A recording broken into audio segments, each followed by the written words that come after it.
In this little chart, we talk about soul time, natural time, and then this one, spirit, quote-unquote, time, although there's no time in the spirit dimension. And I talk about how natural time progresses, as you see, 1, 2, 3, 4, 5, 6, 7, 8, 9, 10, etc.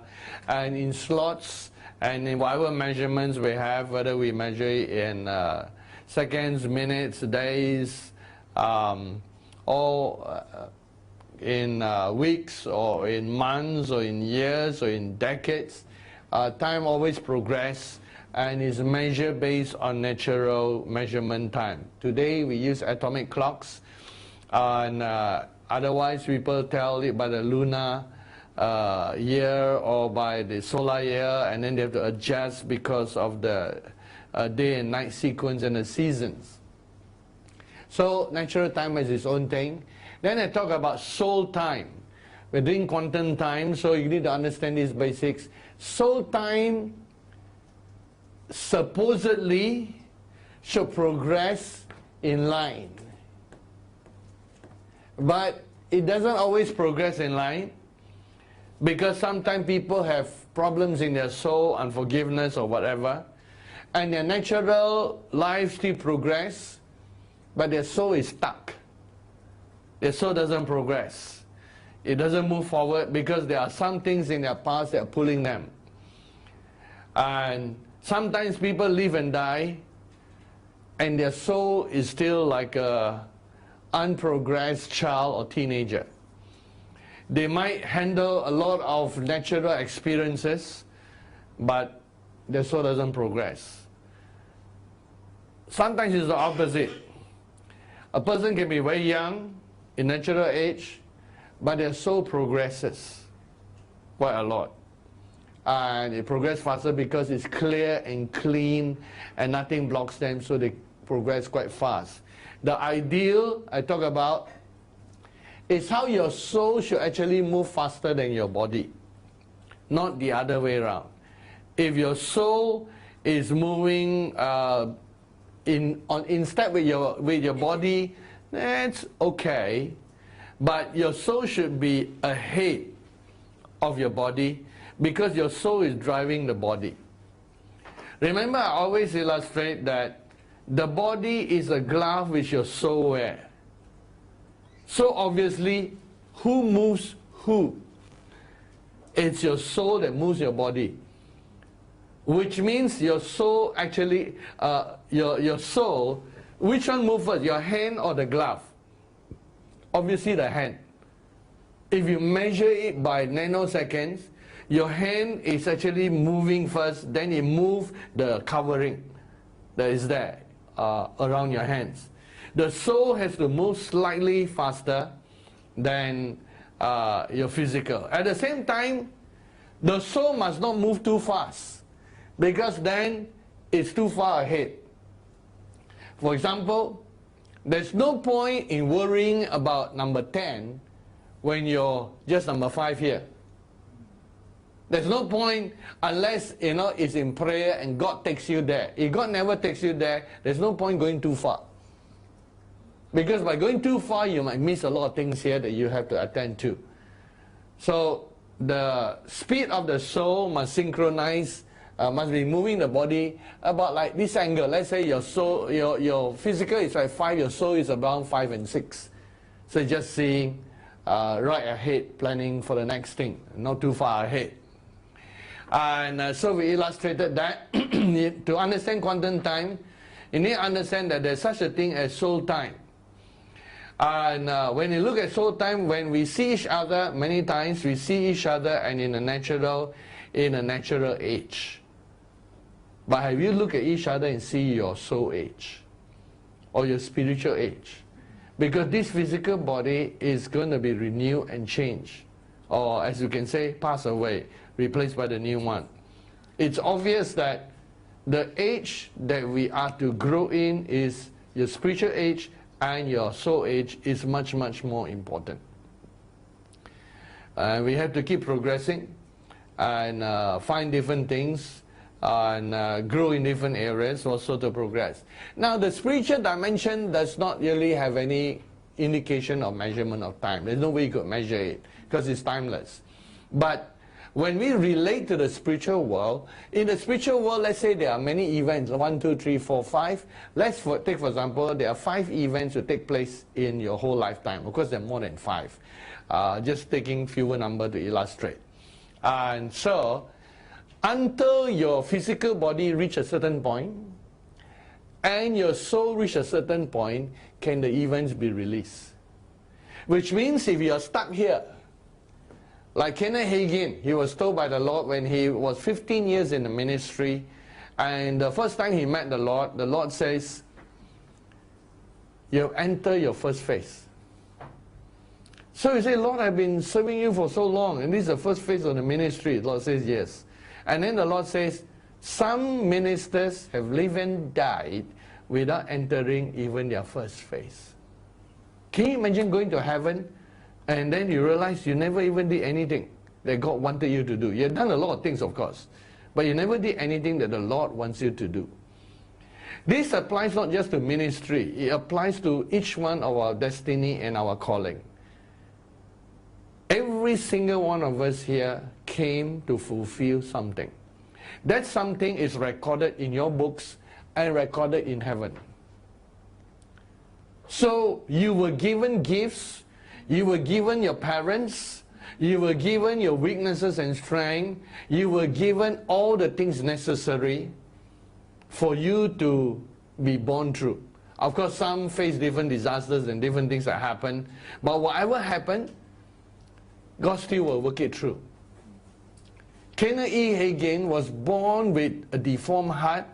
He was born with several incurable sicknesses, so that by the time he was a teenager, he nearly died. It's on his deathbed that he began to meditate on Mark 11, 23, 24, and that changes his life. Now, who was it who tried to kill him? Who was it that caused all the deformities and all the things he had to fight through in his life? The devil, of course. But when his mother gave birth to him, and of course they got a broken family too, all those things were the enemy trying to make it as difficult as possible, but God in his wisdom, smartness, cleverness, incorporate everything the enemy tried to do. And he will never allow the enemy to do beyond what a person can stand. As a result of that, through fighting his sickness and disease, he became the father of the faith movement. If you take away all his childhood sicknesses and diseases, at least 5 incurable sicknesses that he went through, and take away the time that he's about to die when he's a teenager, would he have become the faith person that he was? Most likely not. However, there is always several paths. I don't want to put it as plan A, B, C, D, because now we're talking about the enemy. So within plan A, let's say, in our life, the enemy can attack level 1, level 2, level 3, level 4, or level 5. And the enemy's attack depends on the permission given. When you don't have a choice, it depends on the permission given by the parents or the grandparents. Unfortunately, when you are born, you are born into your parents' domain. If they make mistakes, you suffer. If they do the right thing, you gain. That environment you didn't choose, you were born into it. So, depending on how the parents live their life, let's say Hagin was born into a situation, let's say within plan A, God already foresaw that there could be, he will allow 5 levels of attack. And everything he has planned a contingency. That if it's attack number 1, he will give angels and help to mitigate level 1. If it's a worst case scenario, attack number 5, he will give even more help and make sure that that person has more help. And so, let's assume, let's say he got level 5 attack because he nearly died when he's a teenager. Before even he started his ministry, he nearly died. And obviously, that was a worst case scenario attack. And definitely it's not God's plan for any family to be broken. So some things have happened in his home, in the broken home situation, and the mother has to take care of him and more or less live his grandparents kind of situation. So there will be more things that he goes through. And all those are foreseen by the Lord, and God will have to cater for them. And you remember how God actually stepped in. He actually died before he accepted Christ, and he felt himself going down. And as he going down to hell, he heard a voice. And a voice called him back. Because God will not allow the enemy to take your life beyond what he can be tempted. Remember how he protected Job? And he says, okay, the devil keep asking for more and more and more. After taking everything, still not enough. He said, hey, he still got his life. So he allowed the devil to take his health. But he says, you cannot kill him. Same way. And so no matter what decisions other people make around you in your environment, of which you suffer certain consequences, as far as your life is concerned, you're in plan A if you keep choosing the right choice. Other people's choices might make it from opposition from level 1 to level 5, but as long as you're in plan A, God will give you supernatural help. Let's say, God planned, if the devil attack at level 5, he will give level 5 assistance. If the devil attack at level 1, and the devil's attack also dependent on the parents and the grandparents' choice, human choice. If the devil attack at level 1, then God says, okay, then I'll give level 1 help. He doesn't need more than that. God will give just sufficient for each level. And so we need to understand those principles working. And it's important for us to progress in the Lord through all the stages that we want. Whether you're a minister, a businessman, or a worker, or whatever calling, whatever your destiny, you can be sure God has planned phases in your life. Phases are measured in the spiritual dimension. And unless you enter into the phase correctly, you might never have lived God's perfect will and your destiny, and that will be a sad thing. Everyone knows, the Bible is very clear, that when every human being dies, they have to give account for everything in this life. This life is borrowed to you. You have to give account to your life. What you say, what you did, and everything else. The judgment of believers is an accounting. Accounting means every hour God gave you, every day and all the energy God gave you, every gifting God gave you is counted. And just like an accounting in the physical world is like counting money, which means that if you're given $1,000, at the end of, let's say, a month or 2 or 3, you'll be asked to account for that money. Every cent. So we all have an accounting to do of our life, what we do on earth. And God help those who did not or are not faithful to fulfill their destiny. Sadly, there are a lot of people and who have zero reward. And then there are different types of judgment that God mete out also to believers for their failures and all. There's loss, a lot of tears that are there. It's important that we enter into God's destiny in progression. Now, I just illustrated that sometimes you need to do something in your soul, need to be in a certain place before it happens, before those encounters takes place. Like, for example, in the Bible, God will meet Moses in the wilderness in a burning bush. That was his rendezvous point. He had to take him outside of Egypt. Whether he leaves Egypt because of something he did, or he leaves Egypt because he was sensitive to the call of God there, he has to leave Egypt. There was no other way God was going to meet him. He needs all of the 80 years. At 40, he was still not ready. But he already sensed his destiny. Moses only entered into his full destiny when he met God in the burning bush. Before that, his natural life has a cycle. There was a cycle when he was in 40 years in Egypt and then 40 years in the wilderness. There was also cycles. But those were preparation years. So it's important to know that there are this spiritual dimension that affects soul time and affect the natural time. And control is given right through. I'd like to take you through a general survey to understand quantum time in the universe of all that has happened so far. So can we open the file, and I'll tell you which file to open on my USB disk, flash disk.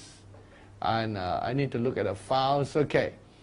Let's start with this Throne Room 1.0.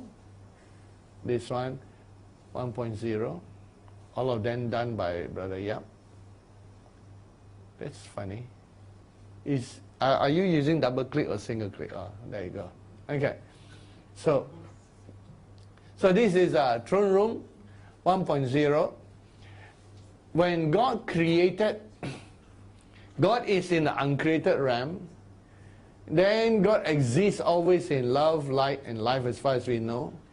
And then as God comes into the visible realm, he goes through, and then at a certain stage he begins to create spirit beings. And then spirit beings are not limited by shape and form and time. They exist. Then for spirit beings to grow, God created time, space, and energy continuum. A universe that contains that, which includes a soul dimension and a physical dimension. And so time, space dimension is a tool for God to express. And so God put his throne room there.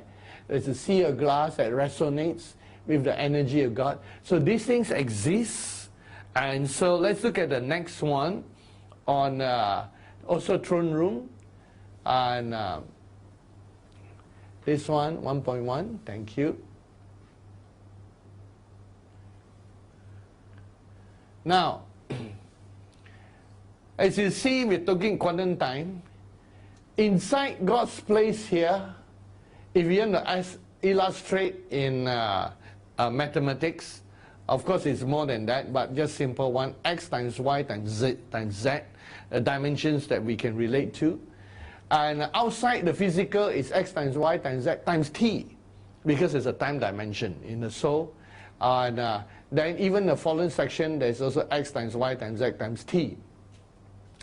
And so there's a presence of God. And this area is a spiritual dimension. And it's spiritual dimension. And outside it are the spiritual energies where God began to control time, space, and energy, and of course the physical dimension that is there.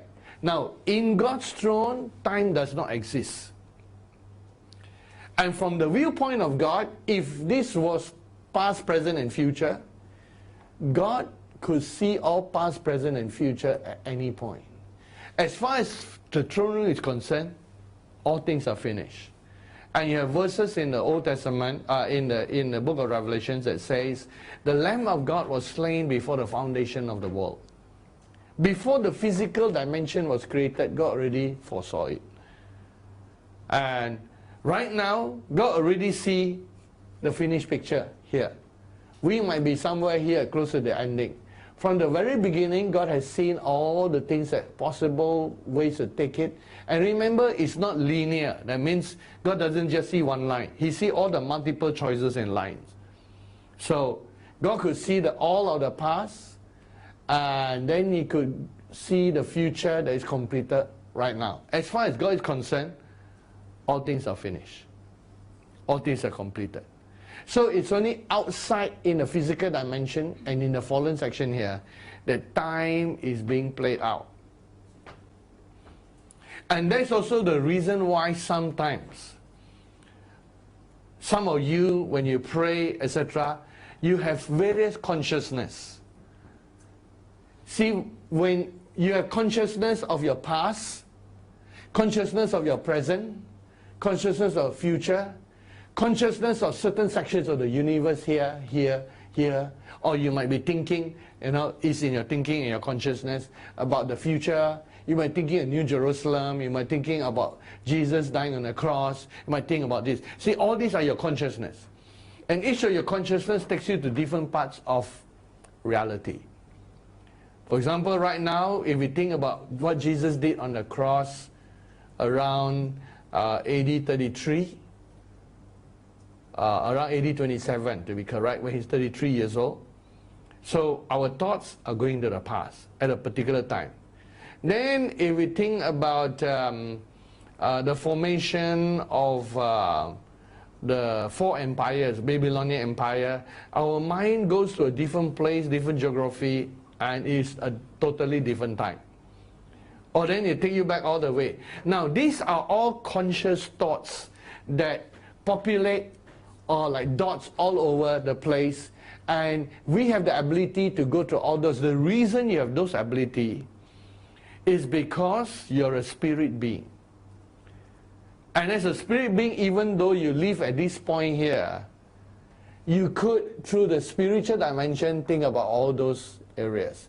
Now, one of the things you don't realize, because you've been in Christ and you've been walking in God, you don't realize, is that those who do not know God, or those with wrong teaching and unbelief, let's say they're stuck, their ability to think beyond certain points are also limited. Their thoughts are limited. Whereas when you are in God, look, the whole universe is before you. You could think about the uncreated, the past, present, the whole universe, because you are seated in heavenly places in Christ. If you're not seated here, if you're seated somewhere here in a fallen area, even in your thought life, you're limited. You can't even conceive of what God is like. So there is a measurement of thoughts. How far can our thoughts go? As far as the perception of truth. When you know the truth sets you free. And we only think about freedom from sin, correct? No. The truth also gives you the ability to be conscious of that dimension. Nobody talk about the uncreated realm until I start teaching about it. Nobody see visions of the uncreated realm. Even if you see, you don't even know what it is. It's just passing thing. Until I describe the uncreated and what it is. And with that teaching comes, truth comes. And then, when you understand that there's a concept called the uncreated realm, you could even go there and like go near God's throne and perceive through it. Because a truth opens doors.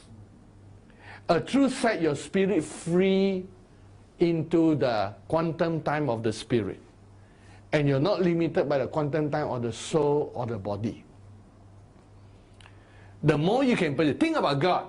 God perceives everything. Everything. We cannot perceive everything yet because we need to actually go there. But we can perceive quite a lot of things as we see and visualize. People who are here who don't believe in Jesus, they don't even believe that Jesus is a real person who exists in church history or in history, right? There's a debate out there whether he's a real person or not. Different types of debate. And those who believe he's real don't believe he's God. So by that belief system, they really limit their ability to perceive because they are believing a lie. When you believe a lie, which is opposite from truth, actually the first part that get bound is your perception and your thought. You're shrinking. God made us with the ability to be conscious. Think about our consciousness. Right now we can go back to the point of creation. Right now we can go back to Adam and Eve time. Right now we can go back to Abraham's time. Even if you cannot see it, you can think about that. By thinking in a way, you actually are connected to it. And part of your consciousness is actually there, even though you didn't realize it. We travel at the speed of thought, correct? When we are all in heaven, you travel at the speed of thought. Speed of light is too slow. Whenever you think about something and then you desire to be there, you can travel there slowly if you want to see the scenery in between, or you go there in an instant. Your thinking process is part of the power engine that moves you in the universe. And there's no way you can conceive anything without truth of it coming into being. For example, if I talk about a place in heaven where very few are allowed inside, because when you go there, everything in your thoughts are created. The moment I describe it, you know there's such a place. And if it is the truth, then a truth comes to you and you can actually perceive. You might not go near it, but you might be able to perceive there's such a place. As truth comes to us and perception of truth, your consciousness actually widens. Until you know all truth. And so, you are like God could perceive everything in the universe. But lies and unbelief and deception compress you. Because those things don't exist. And because they don't exist, people who believe they exist are trapped into lies.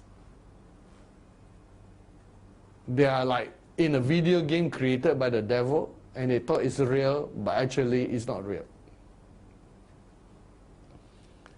So it's important for us to know this perception of time and quantum time that is there. All right, let's look at another one.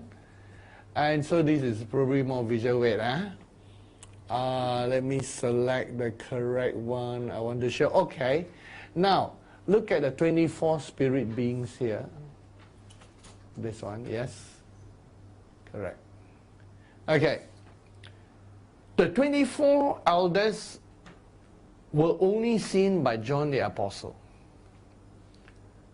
For 65 books in the whole Bible, there was no mention of them. Only book number 66, the book of Revelation. Can you imagine?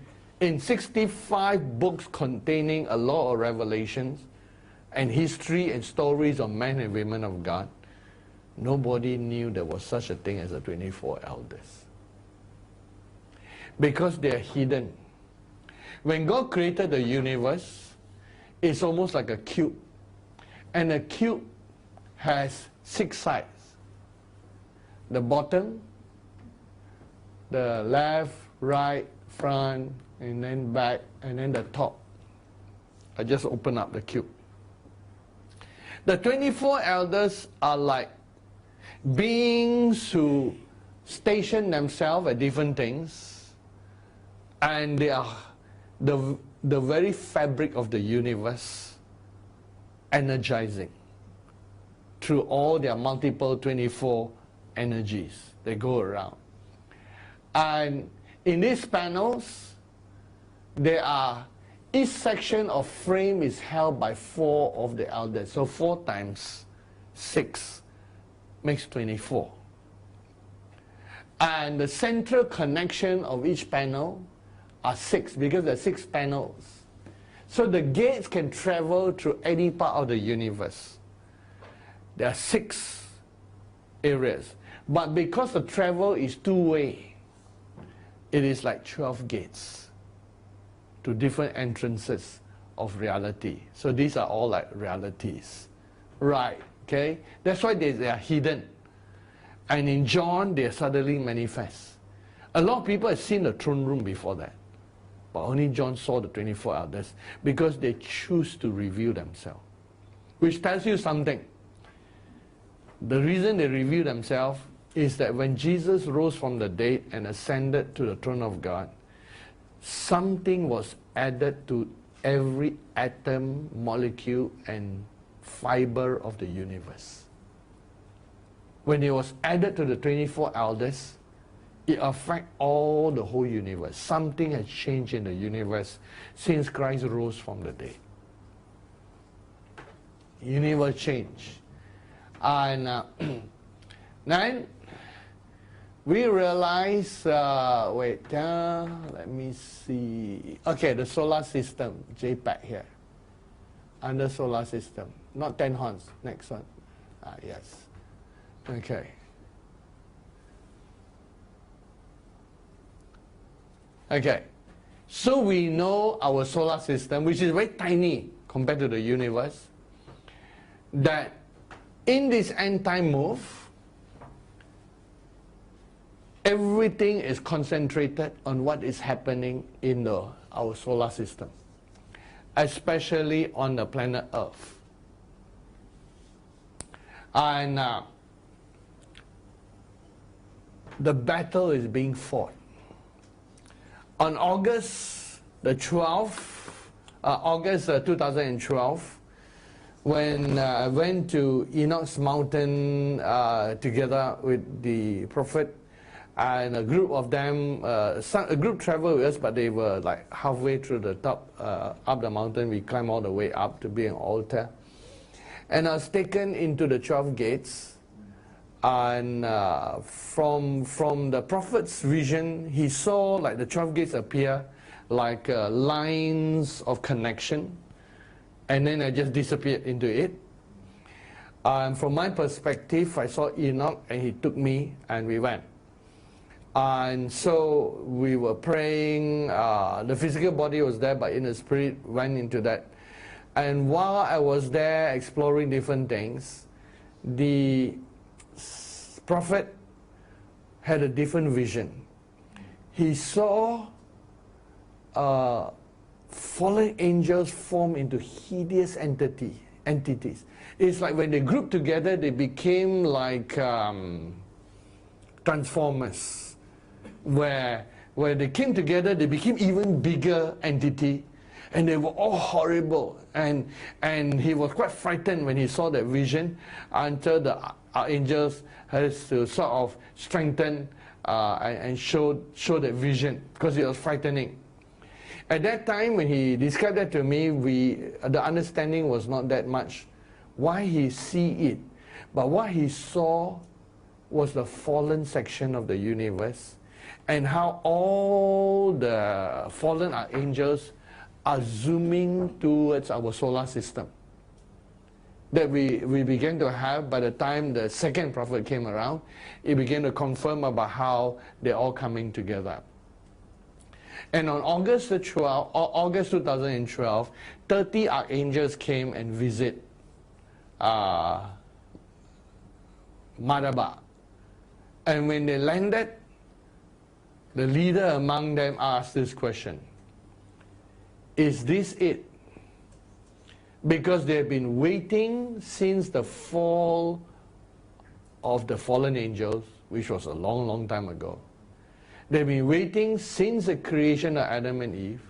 They've been waiting through all of the Old Testament history. They've been waiting through all of the church history until the year 2012 AD.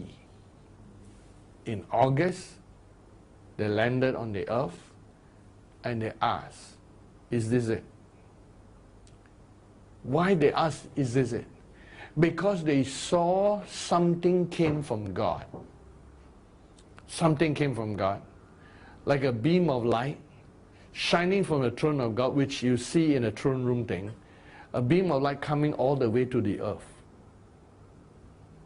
And they must have seen something when Jesus came. They must have seen something when Jesus rose from the dead.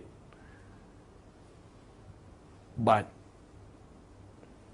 this time they saw something coming called the Pergamos glory on February the 9th, 2012. And they were asking, is this it? Like, is this the finale that's taking place? So the 30 of them are there. The first names are their leaders of each group. There are the boundary archangels. These inside are the warring angels. These one down here are the pristine angels. And then the three of them, after they stay for a period of time, they all left. Their languages are quite strange. Some are, when they speak, it's almost like our human voices cannot speak the language. They don't sound human. Our human throat produces different sounds. Some are like wind, some are like water, and all kinds of things. And so when it was time for them to go, Akaraka'al, Surah Ma'al, and Rafi Ba'al stay behind. And they took a position above the atmosphere of the earth, and they're still there today. Surah Ma'al is way above where Ayers Rock is, way up. And Rafi Ba'al is where Israel is. And Akaraka'al is where Russia is, above.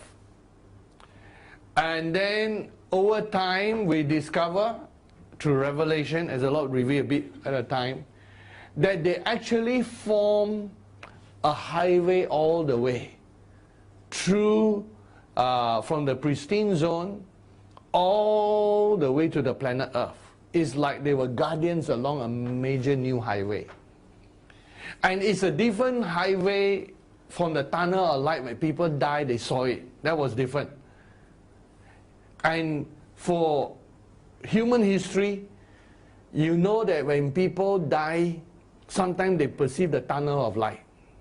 You can travel inside or outside. Inside is like a force carries you.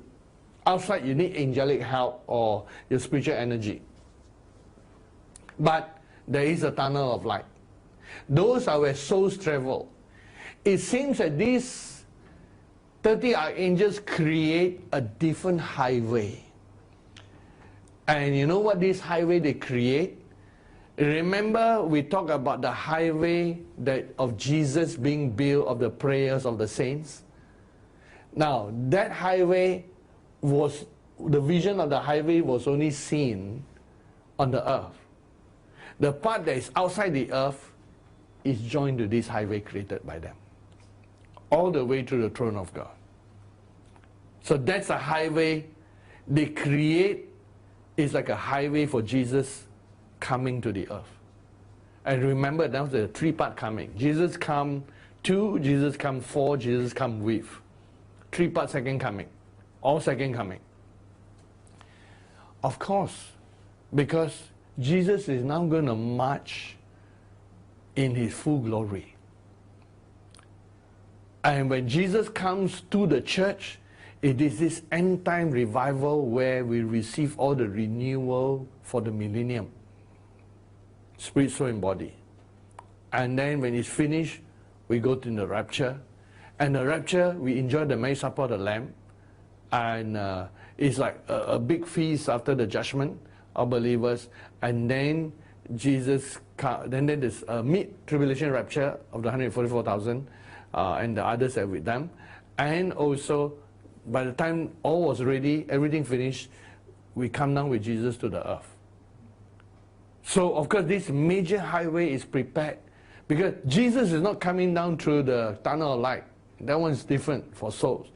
Jesus has his own grand King of Kings and Lord of Lords coming and marching. So all these archangels from the different parts of the universe are like the, you know how when you have sometimes, you seldom see it nowadays, but you have it in a lot of Asian countries, that when you have an important person, your president or someone, you have these escorts that go and go, and they sound, and then they can go to all the traffic light, every car has to move aside. everything move aside, and then they will escort the dignitary through, the king or queen or something like that. And traffic light or no traffic light, or doesn't matter. Every way is prepared. So that's what they are doing, except this is a special highway. That is for Jesus. Now understand more what this highway is. And they're coming to the earth. And just as they're preparing the way, it's also pushing back all the darkness into one area around the earth.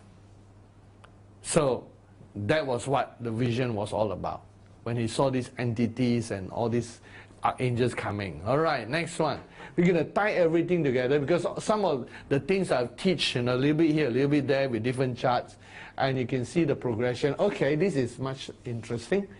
Okay, and then what we have, let me see which one I want to open first. Okay, on the earth, let's Europe, 10 horns that are there. 10 horns in Europe. Okay, we know that these 10 nations, or a group of nations, Scandinavian, I put all together, only came about after the Second World War. Second World War. Because in the First World War, there were some countries that exist that don't exist today. And after the Second World War, as things a bit more settled into what we see here, of the 10 nations. Of course, the little horn is here, on this one. And so, this grouping of the nations that is there, we know that the 3 horns in the book of Daniel, in Daniel chapter 7, they are the 10 horns. Now, I know it doesn't fully cover all of the Roman Empire, which is much bigger, but horns are just on the head, where the head is. And so, basically, these are the 10 horns, which in the 7 thunders prophecy are the 10 tigers. And so we roughly give you where the location of 10 horns are, and 3 of the horns, which would be actually Germany and France and UK. These 3 horns will attack Russia, and around the year 2027 to 2029, there's a war between the little horn and the 3 horns. So we know that the attack will go all the way to Moscow. They will actually reach Moscow. And then Russia will attack back to 2 fronts, St. Petersburg and Moscow. And they will start marching and winning. And just as they're about to finish off all this, the 2029 tsunami takes place. So on the earth, God gave us an event timeline for the nations of the world. The event timeline has to do with the rise of the 10 horns, which only came together after the Second World War. It's also after the Second World War in 1948 that Israel became a nation. So I would say the timing was from 1948 onwards, using Israel as a measurement stick. Because Israel is always used when you talk about other nations throughout the whole Bible. Israel as a nation. So the measuring stick was Israel coming as a nation. The 10 horns exist. And from 1948, there is a 100-year generation to 2048. People have been debating, what is a generation? 4 generations, 400 years. So 1 generation, 100 years. The mystery is given in Genesis 15. When Israel first came together in 1948, all the Christians are excited because they knew Jesus was coming soon. And according to the parable of the fig tree, when you see the fig tree budding, you know that the end is near. So from 1948, everyone knew that we are already the countdown has started. Some people thought a generation was 40 years. So they got excited in 1988, and several books came out. You know, one funny title was 88 Reasons Why Jesus is Coming in 1988. The book sold, came and went, and then 1988 passed, Jesus didn't come. So the person wanted to make more money, he wrote a book, rewrite the book and say 89 Reasons Why Jesus is Coming in 1989. 1989 came and went, and again Jesus didn't come. He didn't try 90 reasons. By then everyone was tired. So there are a lot of prophecies and people thinking. Now there are a lot of people thinking a generation is 80 years. So they're all looking forward to 2028. Because 2028 is 80 years after Israel come together, using Israel as a timeline.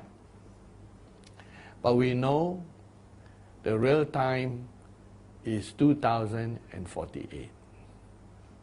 Because it's in that time that significant things are taking place. That we have a chart to show that, especially in Israel. And that's when things began to change. And so 2048 is an important timeline. So all these are just measurement systems that are there. Now this little chart that is here, this triangle, because before the Antichrist was born, in the year that the Antichrist was to be born, the archangel gave us an instruction, Archangel Uriel, and says, in February, go to February the 9th, on the anniversary of Pergamos, go there, and then after you all pray there, scatter into 3 places and pray simultaneously. And that instruction was almost forgotten during all the ups and upheavals, up and down and different things. See, many times people get lost in the emotional thing here and there. People forgot what the Lord actually said. But I never forgot. So I remember this was an important thing to do. So we did that. We went to these 3 places, and then a group of you went to Rome, to Moscow, and to Tel Aviv.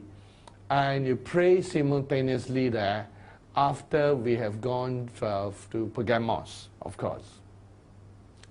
And by the way, these stars that are there, I draw those stars that are there, places that we actually have sort of already established and understood where the angels are located and where the altar buildings.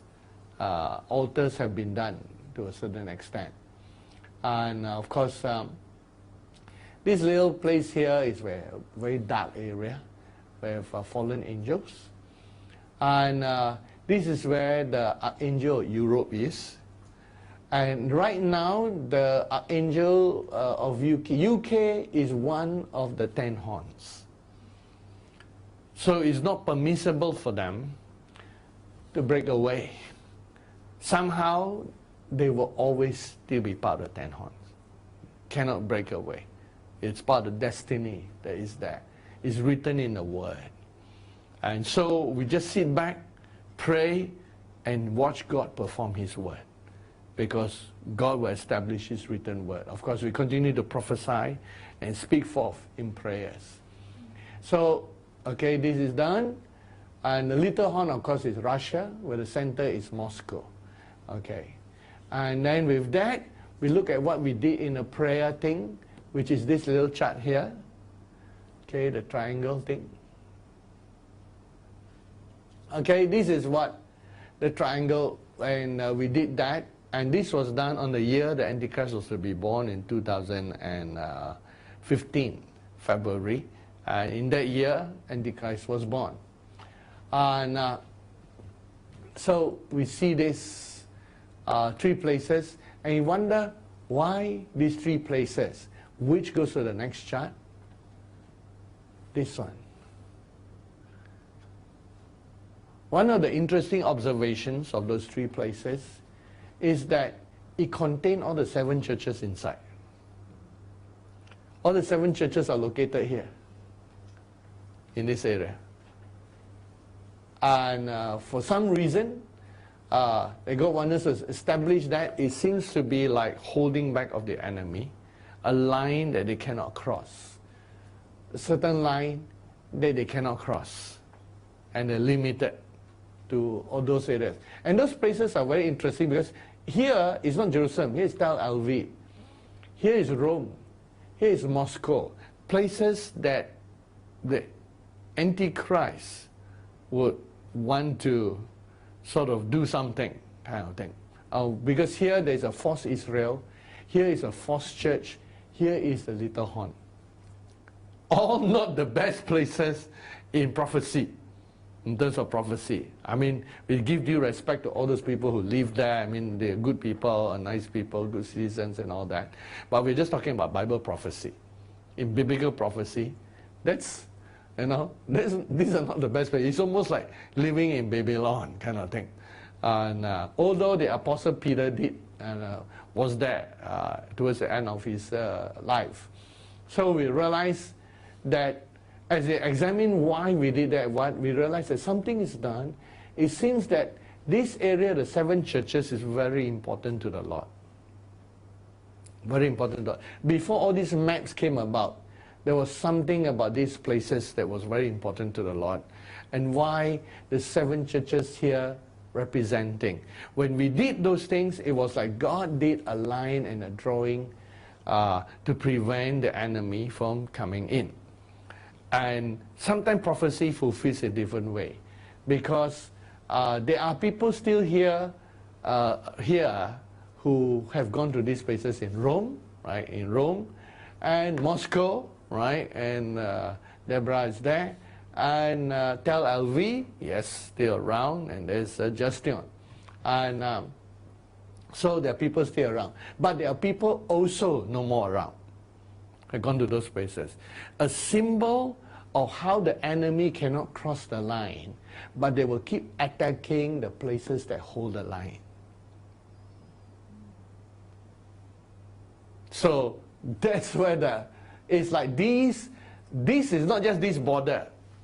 Symbolically, this represents the whole world. Also, that as Antichrist is born, a line is drawn to protect the true church of God and the true people of God. And the enemy is not allowed to cross a line. But there are those called, just like the angels divide themselves into pristine angels, boundary angels, and warring angels, correct? The people of God, some are called to be boundary, watching the boundary, protecting. And some are called to the warring area, infiltrate the enemy. Some are called to the pristine area. And we must fulfill our destiny and be those zones. And if you're called to be a boundary person, to work with boundary archangels, because remember, the earth is now, the boundaries of the universe have now come to the earth. The earth has been divided into pristine zones, boundary areas, and warfare zones. And we need men and women of God to arise to know where their standing is. So of course, some of those who are in the boundary area, in the warring zone, will take a lot of heat. But God will choose you specially for it. And those pristine must learn how to remain in the pristine zone.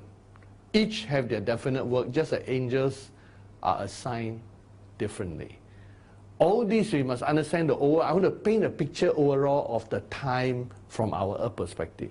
Although all things are completed from God's side, you need to see the overall picture, all the history that's gone on. Okay, let's finish that. And just for the sake of Singapore, I just want to show a little map of Singapore, since we're in Singapore. Yes. Remember the prophecy of Singapore? Where the archangel goes, shoo, shoo. There are 3 sections of Singapore. And there's the slug, the tick, and the wasps, the stings.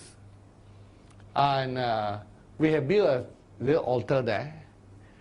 Long ago, our church was located here, and it was a movable altar, right? We are right now here. Marymount Station is here. So we have moved to the border here.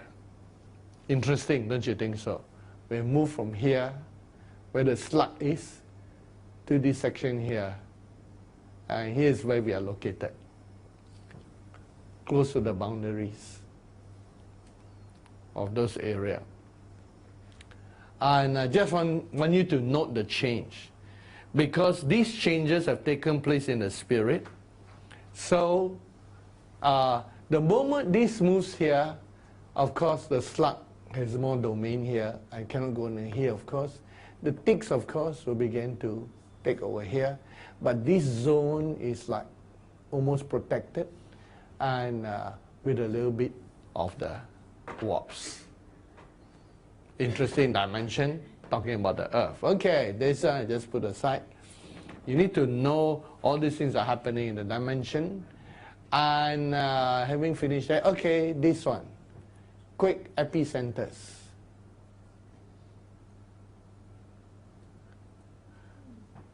Okay, these are not from something we made, but this is a record of all the earthquake from 1963 to 1998, 358,214 earthquake events. When you gather all the data together, you notice they form an interesting line. These are the weak spots on the earth. In the year 2029, if people ask me online, where are the areas that are most dangerous, you can really see it. I can tell you the pristine zone is not in those dark areas. So if you look and you realize, of course, now I'm talking about the darker lines. Australia is preserved. Look what happened in New Zealand here. Although it looks dark here, the east part of the pristine zone, and the earth here will move upwards, and North and South Island will become one island. Tasmania here, that will be movement of the earth, and it will be joined back to the mainland, and there will be extra land that appear towards here. And so for other areas, where the UK is right now, there's the weak spot, it will sink. These areas will sink down, this area will move up. And all these areas are gone. All these areas are gone. And over here, of course, in Canada, one of my little favorite areas, what's that? Vancouver, a beautiful city, and you thought it's safe. In 2029, also affected. Now, don't be frightened. Not all the dark spots, will be affected. It's more, these are records of events of earthquake from 63 to 1998, nearly about 350,000 of them, to show you where the weak spots are on the earth. And so you can roughly see, this is high population area, all affected. I saw an earthquake go all the way through here, all the way to China, because some of these areas are affected. And of course, this is just earthquake. The tsunami destroys other things too as it moves down this way. And here, create mini tsunamis. Then the tsunami from here, somewhere up here, all of Philippines is gone, and it moves upward. It took one day to move to this side. They already have an earthquake. The next day they have a tsunami. It took one whole day for the water to travel from here to here. And so these are major events when the book of Hebrews tells you, when what is shaken will be shaken.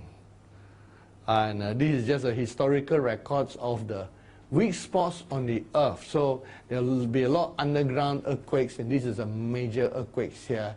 And that's why Japan is also affected. And a lot of different major spots. Now, the most concerning one is where the not just the dots, where the dots begin to form huge black lines. Okay, that is where the danger are. Where you can see from afar, those are really huge thick lines. And definitely the pristine zones are not in those areas. And if anyone listening to this and you're living in one of those black lines, make sure you're not there during 2029. Because, you know, you might be among those who die. And that's why we need an exodus. And the exodus needs to know where to go. So you see that basically in the US, there's also a lot of instability there. And so, right, so we pass on these things on. And let's see, we've done that. Okay, we want to look at creation in Genesis here.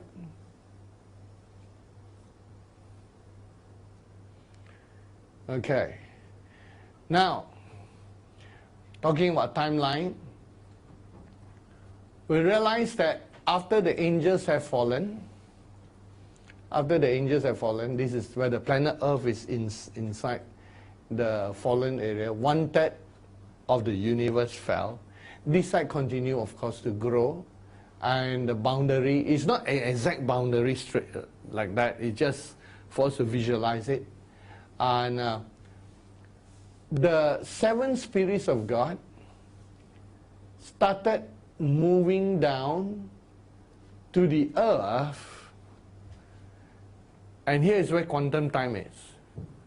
From the time that Satan conceived the rebellion, the movement already started.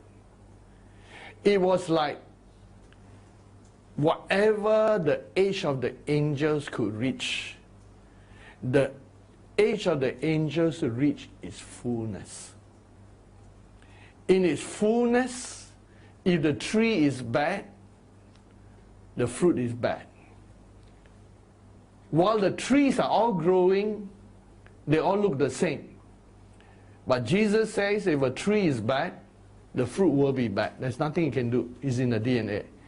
And then if a tree is good, it will produce good fruit.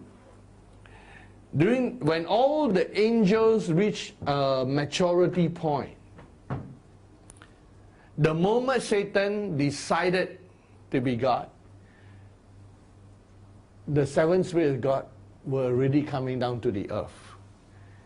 It took them from the time of the rebellion of Satan until our time in February 9, 2012 for them to begin manifesting on the earth. Like the way they manifest. Before that, they just manifest as an angel over one of the churches. And they were waiting for 2,000 years. Waiting for 2,000 years. So, thus the 7 angels of the 7 churches are now always with our archangel of COG. And wherever we travel through the whole COG, 10,000 churches, they will always be there. And of course, that took some time, and it was all dark for a long time until God started the recreation. So there was a creation, then there's a satanic rebellion, then there's a recreation of Adam and Eve. Now that recreation, I want to make note that in that recreation, it was to also repopulate the whole section here. Not just for the earth. And this whole section became dark. Every star, and he says here, God cordoned on off the fallen area. God removed all of his life, which is like every star, every sun, every solar system was shut down in total darkness during the time when God judged. So when God recreated, That's when the sun, the stars all started shining again. But it was still not where God wants it to be. Not completed yet. Because Satan interrupted the process. Adam and Eve did not manage to name all the animals. And a lot of incompleted things. And so things were like put on hold. And you see the story of the Bible from Genesis all the way to Christ. Because God was waiting for an Adam to finish everything. In the end, the Adam is Christ. The bride is Eve. And we are Eve. And even though you see how God brought Eve out from Adam in like one day, but that took nearly 2,000 years for mankind to progress. And it's almost like it took a whole day, and Adam was naming all the animals, and God brought in all the animals, and there was no helper like him. And then it's almost like the next day, God began to do it, and it's almost like 2,000 years is almost like 2 days. And as we conclude the 2,000 years, it's like Eve is the bride of Christ, finally ready to stand beside Adam in all the full glory. So there's a lot of what I call micro-prophecy in seed that play out in eschatological time. But everything was in seed form. You begin to understand what quantum time is like. It starts as a seed and then it moves and through time.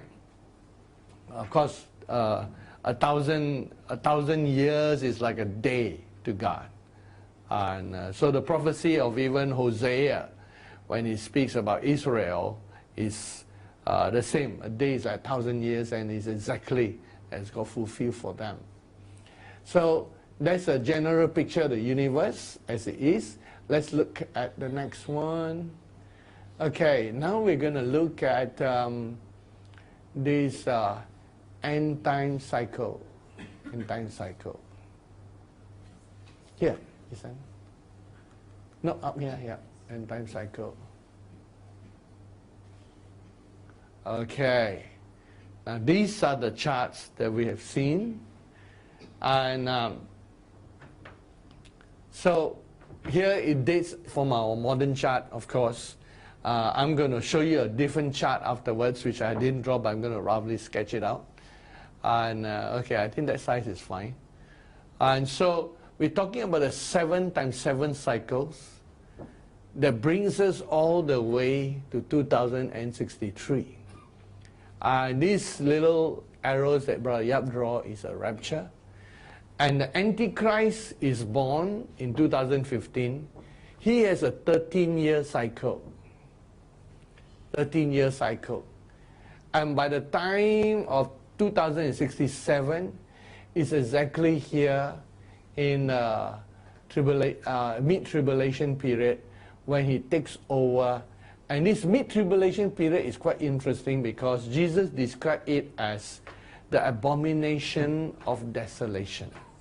It's talked about by Jesus, quoted from the time of Daniel, expanded in the time of Jesus talking about his second coming. The abomination of desolation. It is actually when the earth is totally abandoned to the enemy, and the mid-tribulation rapture takes that. So these are the little cycles that's happening. And the Exodus has to finish by 2026 because of the war years in 2027. So the period of the Exodus. In 2027, we know the 2 fallen angels are released, and we talk about them in this series of Endtime Mysteries, and when we refer to the book of Enoch. So there are 2 fallen angels, and then there's what I call, by 2029, it's an important thing like a mini Noah where the earth changes. And then there's a major conference that is there. And you can see what is 2048. In the year 2048, it's 100 years of Israel anniversary. It's exactly the end of our 1, 2, 3, 4, 5th 7-year cycle. It's in the middle of the Antichrist peak of his 13-year cycle. And 2048 marks the rise of the apostate church. In the year 2048, the Antichrist will shake hands with the Pope in existence and sort of officially have the backing of the official church. Will join together with the Antichrist. That's the year 2048. And then at the end of the next cycle, 7 years, 2055, will be when he goes to Israel, the false Messiah emerge. And one of the things they plan is the building of the twin domes of peace, which is like a false third temple. And where the true third temple, as I mentioned in the Bible study, is us. The third temple is not built of stones and bricks anymore. It is built of human beings. And Jesus is the Ark of the Covenant. So, when he does that in 2055, the cherubim, who right now is still standing at the Wailing Wall area, will move away. And so begins an important cycle that is there. Now, all these we make bigger and concentrate on the tribulation years on the next chart. We put aside this chart. And this one, the mid-trib rapture.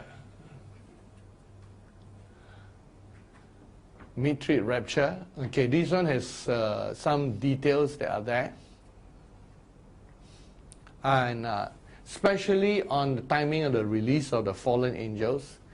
Now, there are 4 fallen angels bound at the Euphrates.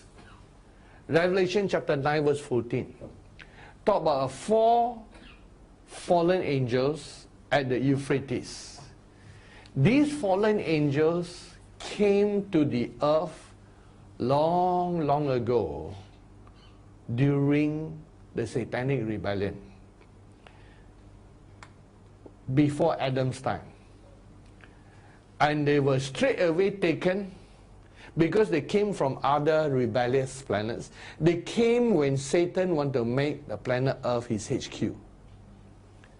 So the moment they came, they were bound, locked up. And so this is why I put it way back behind. And then the quantum time, this little arrow shows the quantum time. The 40 day of Noah, when it rained and rained and rained for 24 hours times 40. During that time period is chopped off and it is joined together with the 7-year tribulation. And as you measure here, from here all the way to here, and it's not in proportion, that's why I put a date here. This is 1,000-year millennium, 1,260 days to the mid-tribulation rapture, and then 1,040 days, and the counting of different things. So they are brought into this section of the 7 years. These 7 years is a horrible time, which is why God raptured us and take us away, because this is a quantum time. During this period, it is equal to this period with all the fallen angels, and these two exist as one period. Of course, during the 40 days and nights of rain in Noah's time, nobody could see what is outside. And that was a quantum time that was taking place. And So you also realize that there's a quantum time period at the end of the 1,000 years. I put this because this is longer, but no place to cover, so Z here. This is 1,000 years. And at the end of it, the rebellion, Satan release. This is the period when there's no Antichrist, no Satan. By the end of it, Satan release. And that short period, like a nanosecond, every one of those who rebel with Satan just disappear. Then in a subsequent vision, see, sometimes visions got stories. And you cannot build a doctrine on an incompleted vision. So the first time God started showing the millennium, we saw that at the end of the 1,000 years, Satan was released and there was a rebellion. And then suddenly Satan and everybody just disappeared in a nanosecond. Now we could say everybody just disappeared. But later on, which was several months later, see, between vision continuation can be several months, which is why it's important to record your vision. We saw that the people disappeared and were taken back here and they were thrown here. And that is why there is a puzzle of Gog and Magog, which is mentioned in Ezekiel 38 and 39. The funny thing about Gog and Magog is this. In Ezekiel, Gog and Magog seems to be at the end of the 7-year tribulation. But in the book of Revelation, it's at the end of the millennium. When you look at compare the scripture, in the book of Revelations, and that should be Revelation chapter 20. In Revelation, at the end of the 1,000 years, it tells us in verse 7, when the 1,000 years have expired, Satan will be released from his prison and will go out to deceive the nations which are in the four corners of the earth, Gog and Magog. So the Gog and Magog in Ezekiel seem to describe something that takes place at the end of the 7th year.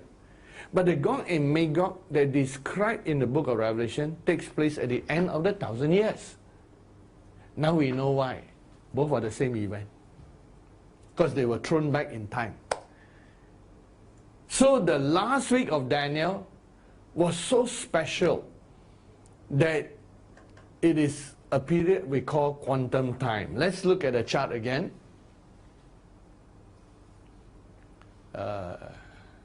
Yes. Okay.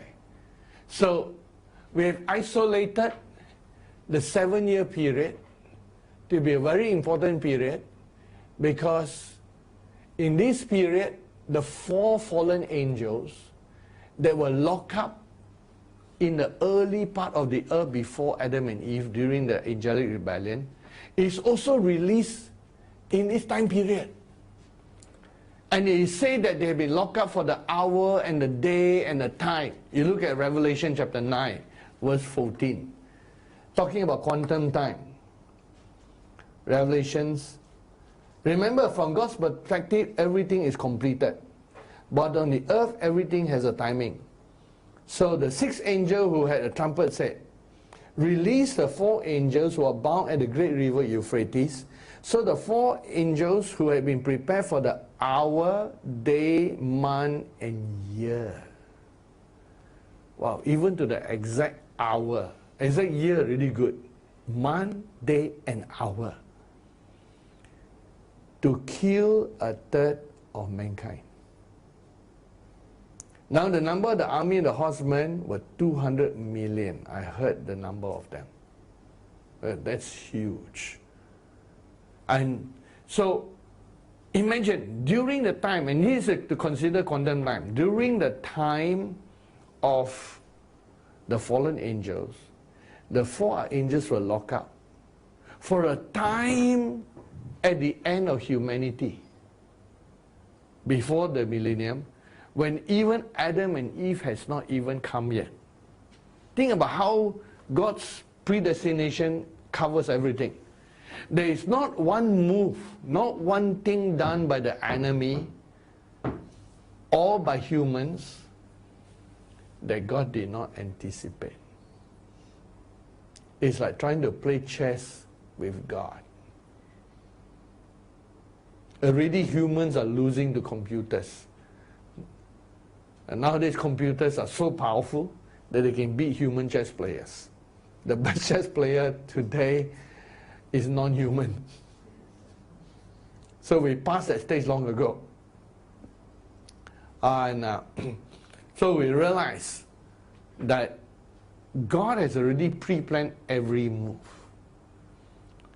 It's almost like, He could foresee every possible move. The difference between a human being playing chess and a computer is this. The computer has a store of all possible moves. All possible moves, calculated. And that's why to beat a human player, the computer must be a super computer.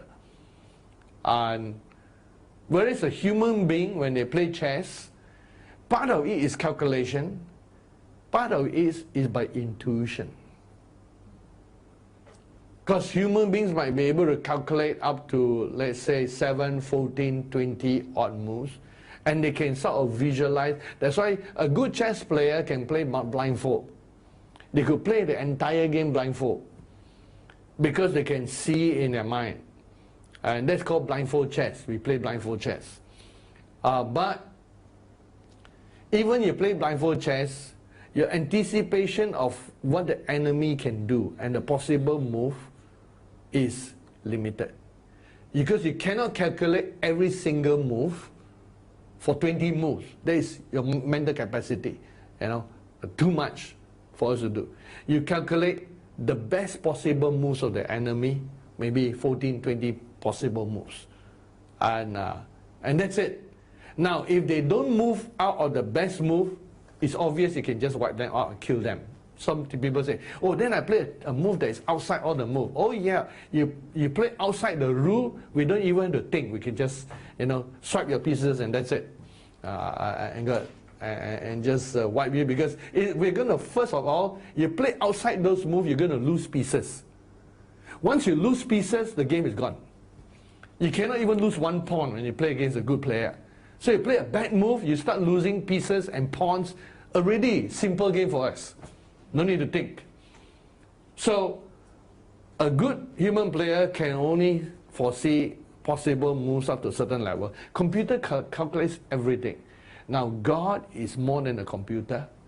He calculates every single possibility, he knows even a possibility outside of a person's choices.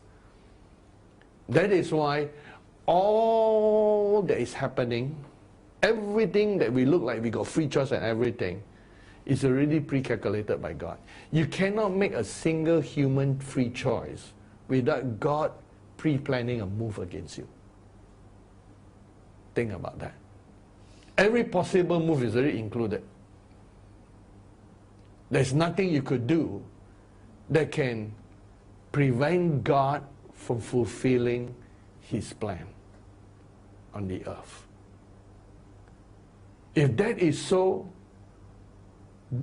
there is people on the bad side and people who are not on God's side and people who with their free will exercise wrongly. The thing is, what about those who are on God's side?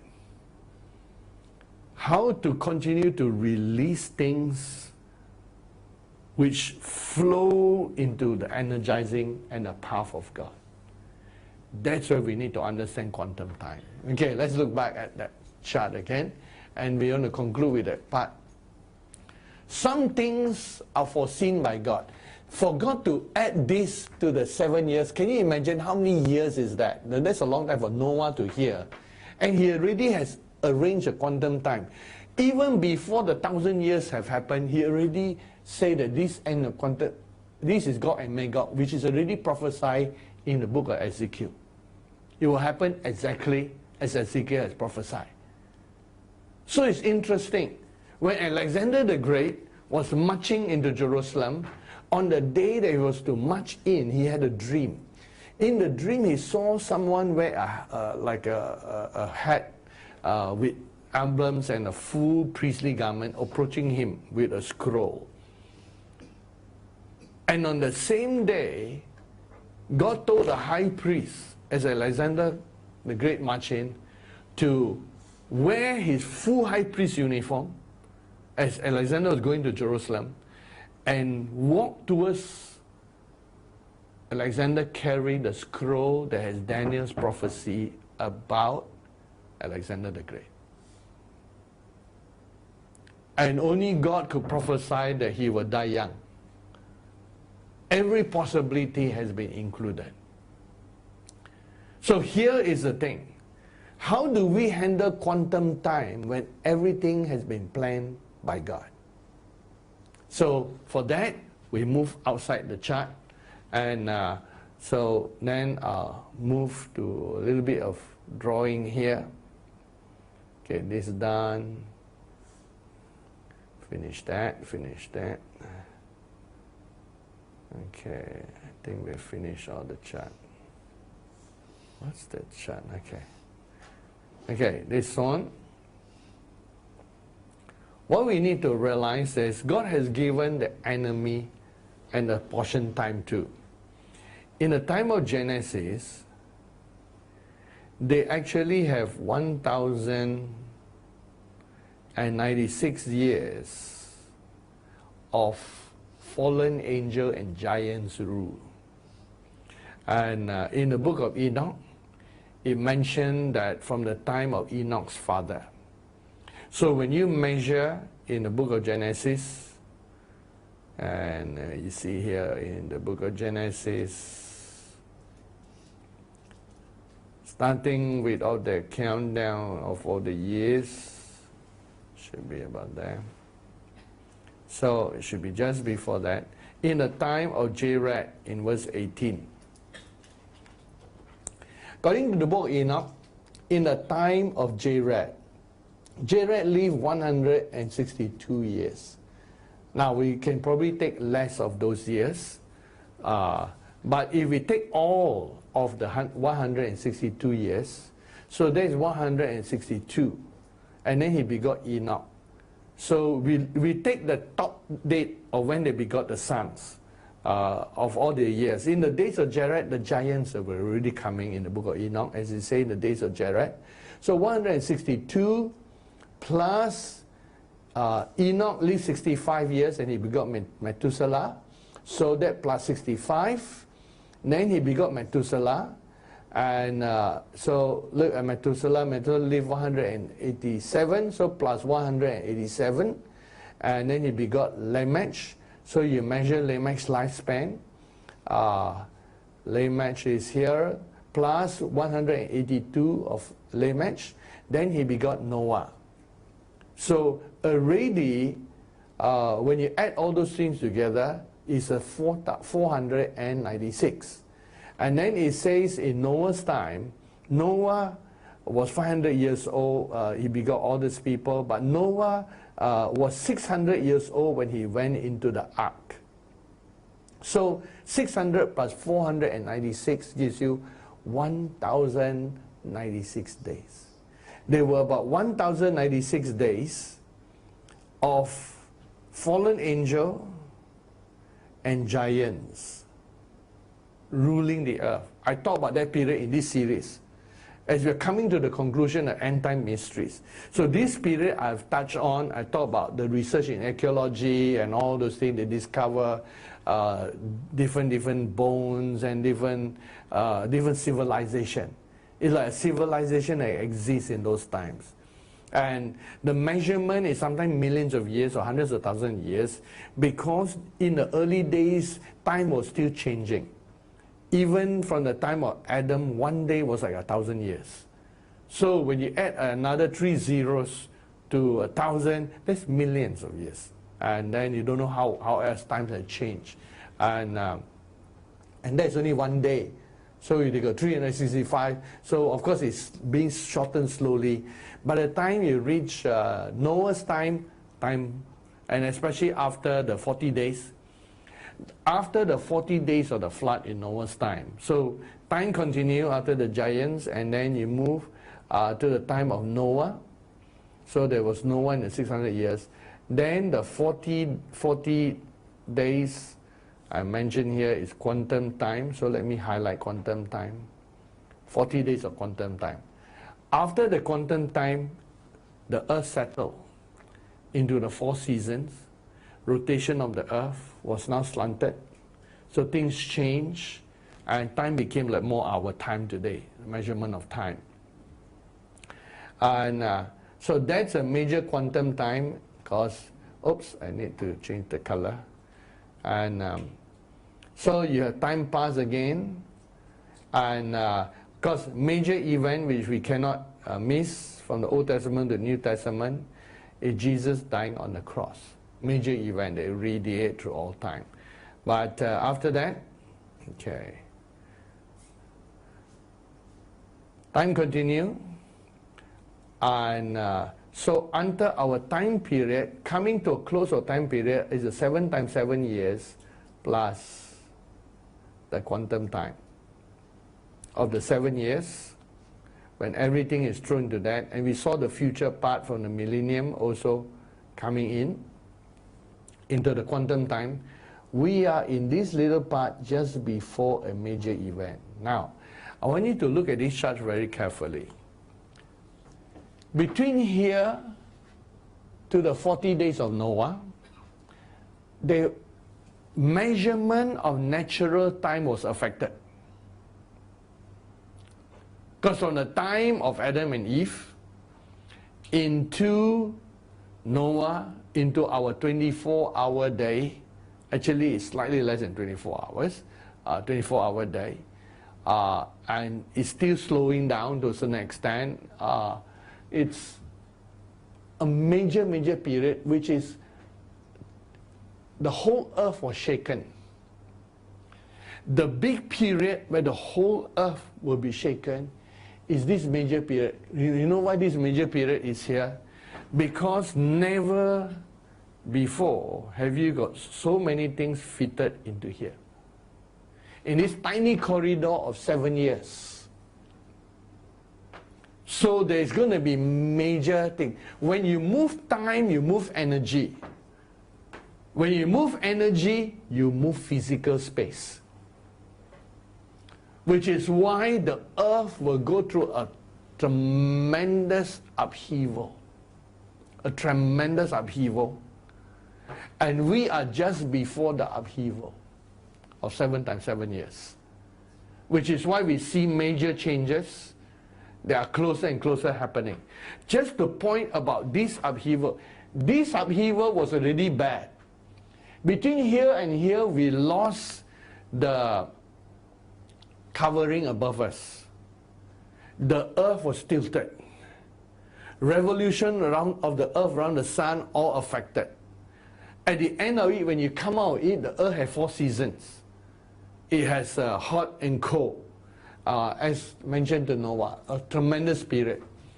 This period that is in front of us, the 7 years, and us before the 7 years already feel the turmoil. To look at this period, you realize the whole book of Revelation covered that period. In the whole book of Revelation, without turning to it, remember it talked about one third of stars, 1/3 of this and 1/3 of that. Sometimes it's an illustration, but sometimes it's real. And from the time that the book of Revelations began to talk about the 7 seals, and the 7 seals began to open,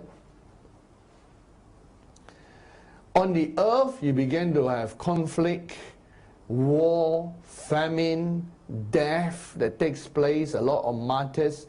Then the 6th seal is cosmic disturbances. The whole realm around us. It says the sun became black as sackcloth of hair. The moon became blood. This is more than ordinary what it calls solar eclipse or eclipse of the moon or blood moon or whichever area.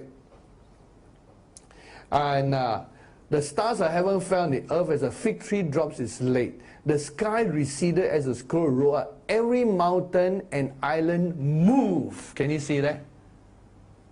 Every every island and mountain move. And this takes place at the time of the 7 years of Daniel, which is the last edition of the 7 years. We only touch on 7 times 7. The 8th after the rapture is where all the full judgment of God, where natural time, we have to measure. Sun is affected, earth rotation affected, everything is affected around us. And then you begin to see all manner of things after the marking of the people. The moment the trumpet sounded, one after the other, you have a third of the trees all die. That's a lot. Then you have a great mountain, and that we know there is an Antichrist thing. 1/3 of the sea turned to blood. That's a lot. All the waters of the earth. And 1/3 of rivers. And you have 1/3 of the sun was struck. Something happened in the sun. Not just an illusion blocked by clouds or whatever. Something actually happened to the sun. 1/3. 1/3 of the moon. 1/3 of the stars. All these things, the whole heaven is in upheaval in all this abomination that is taking place. It's like the whole thing, is the rebellion that is there of Satan, and all the upheaval of God's judgment is happening. That is taking place. On top of that, Apollyon is released in chapter 9. So all of the book of Revelations was recorded as a warning, and all this place is this end time period of things that cannot be changed. They are set off, one thing set off the other, and set off the other, and set off the other, and one after the other. The events are like continuous that are there. And so looking at a picture, we are that close to this part. It is just like if there's a huge typhoon or tornado, about 100 or 100,000 times more powerful than anybody has seen on the planet Earth. Even you want to go near it, already you're going to feel the wind. You go into it, you get killed. But being near it, you should sense all the upheavals and the vibrations that's taking place. And we are just near it. And the first major occasion when we are near that period is 2027 and 2029. When the pieces of the meteorites begin to hit on the, what I call the Russian area, and the 2027 war. And 2027 is not very far now. This year is already 2019. Okay, 18. No, don't want to frighten you. Okay, 2018. And that's, if you count this year, only about 10 years away. 10 years away. When the 2 fallen angels are released. It's very, very, very close. Which means that we have to line up with what God is doing. As I mentioned, God already planned what He wants to do. One is major plan is Jesus coming to the church. And we have to line up with that. Jesus coming to the church, and every one of us, the people who can survive this, are those who walk in God's perfect will.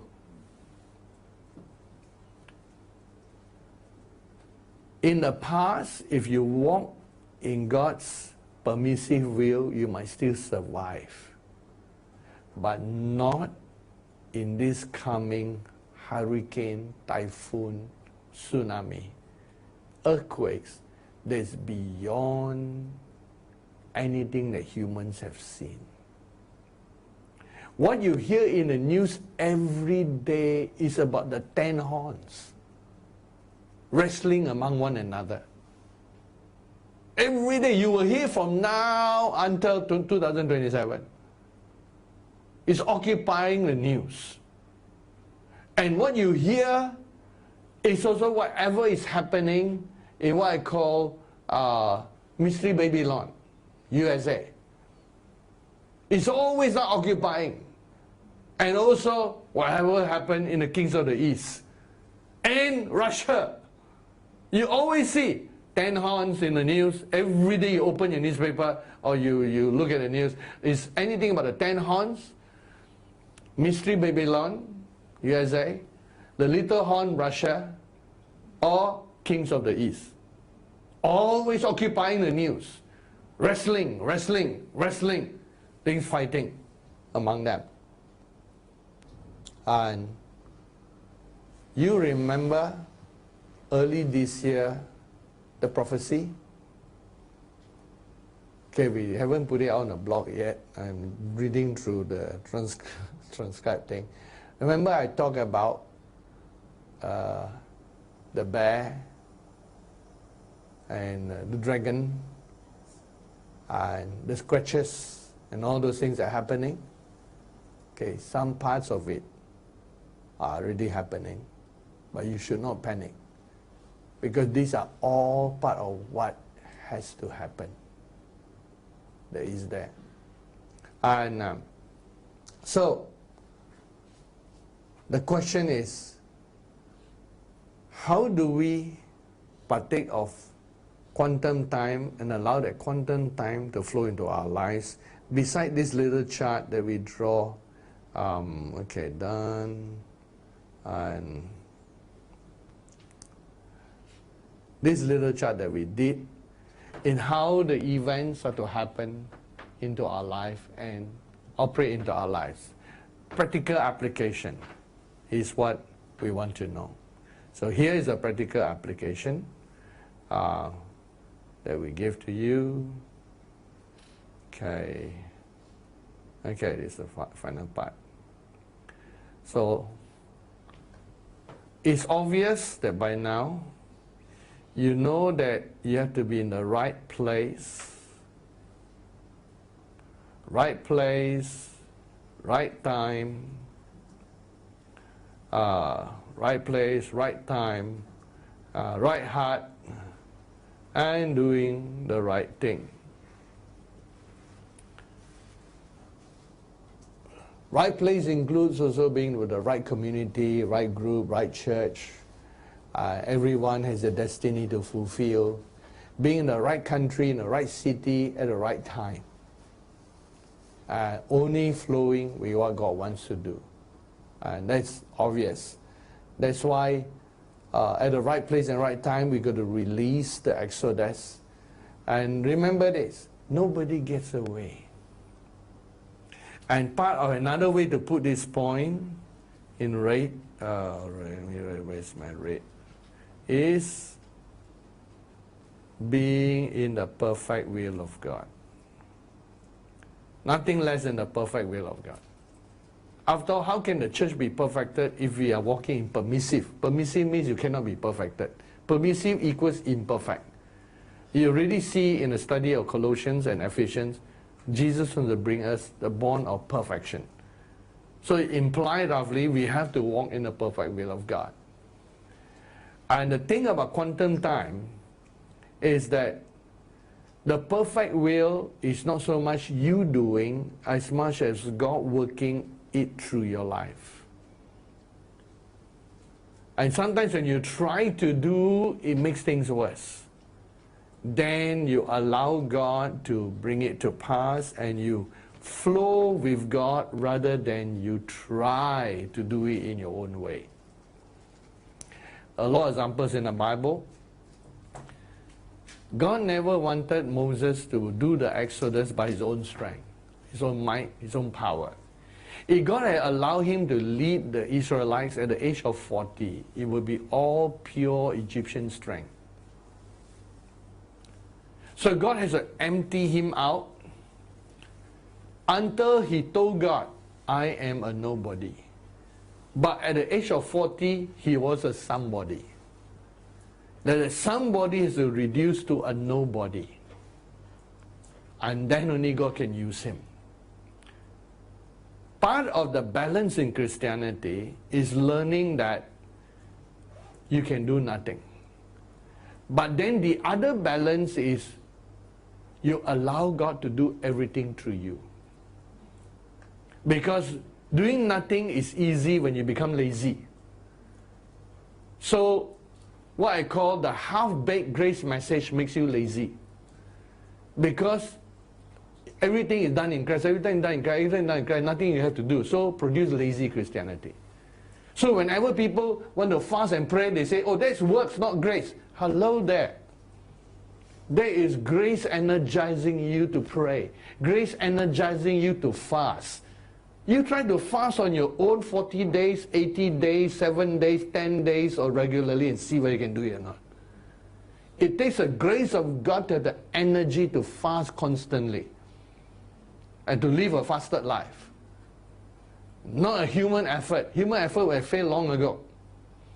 So, on one side is to learn how to tap on the grace to work harder than normal people work. So if you truly have the grace of God in your life, of course perfection through grace, if you have the grace of God in your life, this is what Paul said in the book of Corinthians. And let's get Corinthians. Okay. Oops, I got the wrong one. Okay, let me highlight it. And so let's color up the grace. And it's Corinthians. Romans, Corinthians. Here we are. Here. Look at how many times I emphasize grace. 1 Corinthians 15:10. By the grace of God, I am what I am. Remember, part of content time is to be what you are. Not to be anybody else somebody wants you to be. Not to try to be something you're not. But just being where you are. And who you are. And His grace toward me was not in vain. But I labor more abundantly. So I question those who attend churches that preach a half-baked message of grace. Even by the tens of thousands, I question this. How come you are not hardworking like Paul? The grace of God made him a prayer warrior more than an ordinary person. If the grace message makes you lazy in prayer, lazy in fasting, lazy in reading the Bible, lazy in doing anything, something is wrong. Because the grace message that we read from the Bible, from 1 Corinthians 15:10, makes you, do you see the word? Labor more abundantly. You work 10 times harder, 20 times harder, 100 times harder than an ordinary person. That is the grace. So it doesn't make you lazy if you really have the grace message. But it is done because it's the grace of God that is energizing you on the inside. Like Jeremiah, who says that God's it's almost like God's energy burns like a fire in his bones. And the fire wants to come out. So that is the energizing that comes from God. The first thing I need to make very clear, the perfection is through grace. And it is God energizing you. And the good thing is that in this end time, there is more energizing. The more energizing that is flowing. And the secret is to tap into the grace that is released. In each dispensation, God gives grace. In our dispensation, God has given a higher measure of grace that is released for us to tap upon, of the energizing of God. As you tap upon that, you will feel the energy makes you work towards more and abundantly. Abundantly means a lot of it. Labor more abundantly. That is that. Unto the perfection of God. So while people could pray one time, you could pray 10 times. It's the energizing of God that is in you. The second thing that we look at is what I call how this impartation of grace is done is actually in seed form. And the seed needs to grow out through you in seed form. I'll give an example of this grace that God has given for us to live in quantum time. Move over to the book of Galatians. Galatians chapter 2, Paul makes an interesting statement here. And he says, and this is after 14 years in the ministry, and Paul says in verse 8, for he who worked effectively in Peter for the apostleship to the circumcision, also worked effectively. The word effectively is energio, energize. Energize in me toward the Gentiles. And when James, Cephas, and John, who seemed to be peerless, perceived the grace that had been given to me. Can you see the word? Perceive the grace that had been given to him. So Paul was gifted as an apostle. And he was not fully recognized. And here he says, they give him the right hand of fellowship. But the apostleship was still working and flowing in him. It was still working and flowing in him. And he's going forth out of it into his destiny. That is that. I got one last chart that I didn't show. If you see the chart area. Okay. Is this one on, where is there anything missing there? Let me see. Oh yeah, here, 12 glories.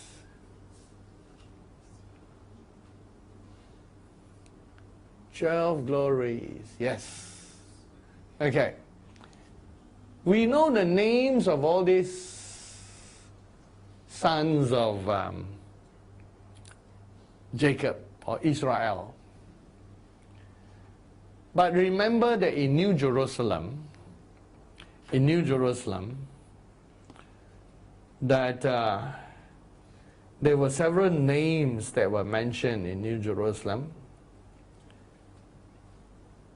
And it tells us here in Revelation, it says in verse 12, she had a great wall with 12 gates and 12 angels at the gates. Names written on them, which are the names of the 12 tribes of the children of Israel. 3 gates on the east, 3 gates on the north, 3 gates on the south, 3 gates on the west. Now on the wall of the city had 12 foundations. On them were names of the 12 apostles of the Lamb. So there were 4 walls around each section. Now we look at the chart again. So it says, on the walls were the 12 apostles of the Lamb. So we really put the direction of all these people. Where do you think Peter is in this direction? Which wall? Peter the apostle. John is easy. John, you feed him here. John the beloved. Because once you look at the character, like here is wisdom, Christ in fullness, and love, and glory in New Jerusalem. So John is here. He saw that. Where do you fit Peter, the apostle? After all, Peter was called to be the leader.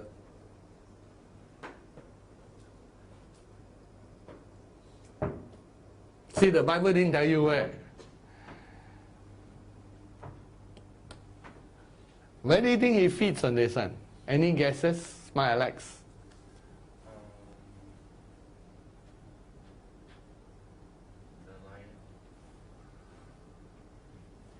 Lion? Peter is a lion? Lion always leader? Here's one thing. Okay, here's the thing. Remember the angels? The archangels? The 4 archangels who represent the 4 living creatures? Michael, Gabriel, Raphael, and Phanuel. Yes. So Michael is here, Raphael is here, Phanuel is here, and Gabriel is here. Among them, who seems to be the lead?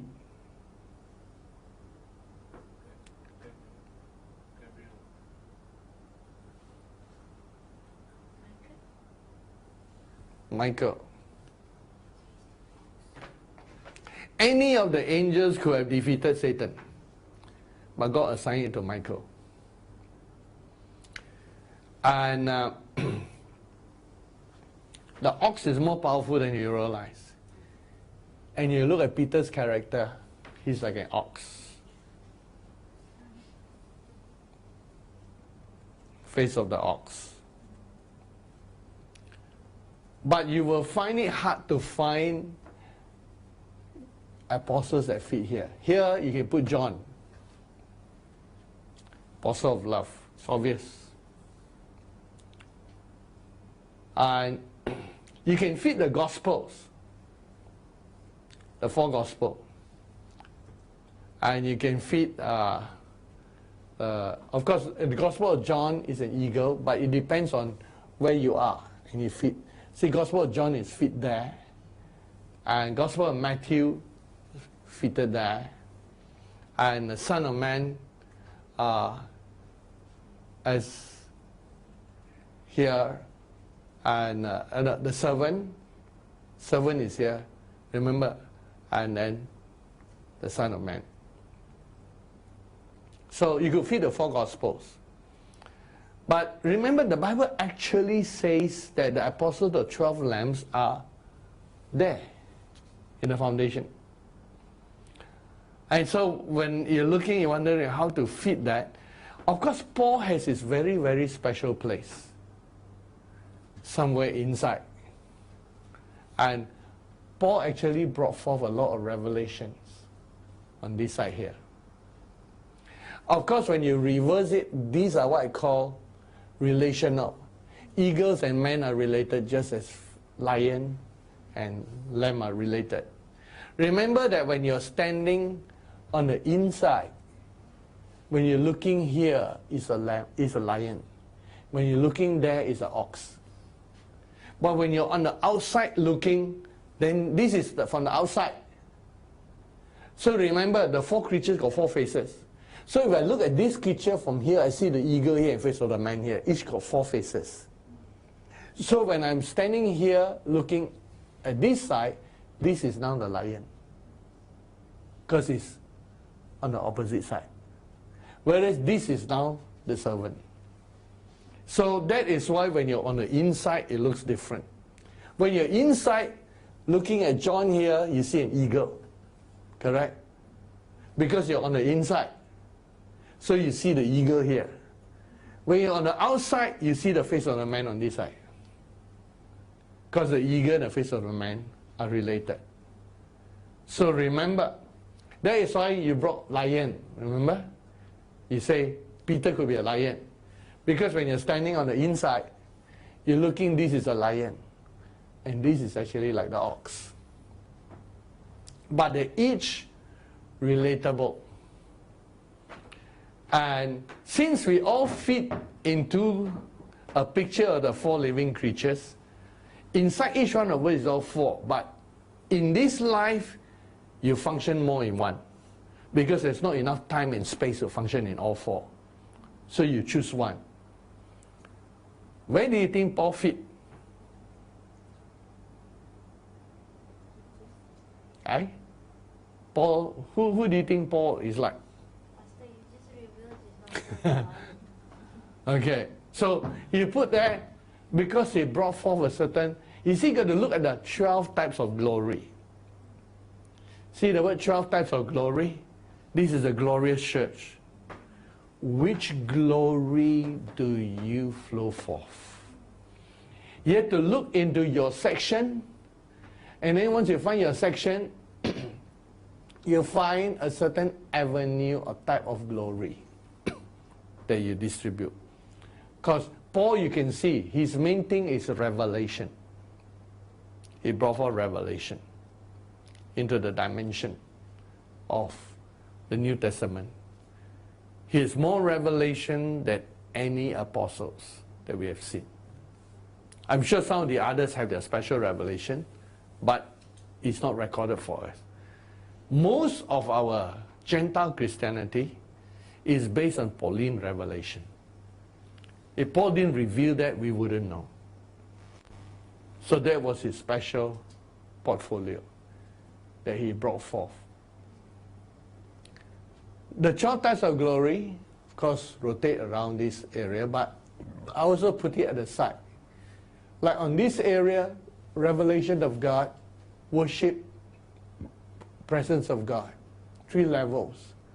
And on this side here, there's an arrow that points to here. Glory of the Father,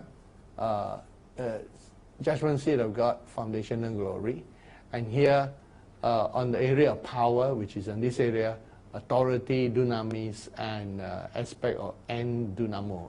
Hey? Okay. Oh, okay. I suddenly saw one correction.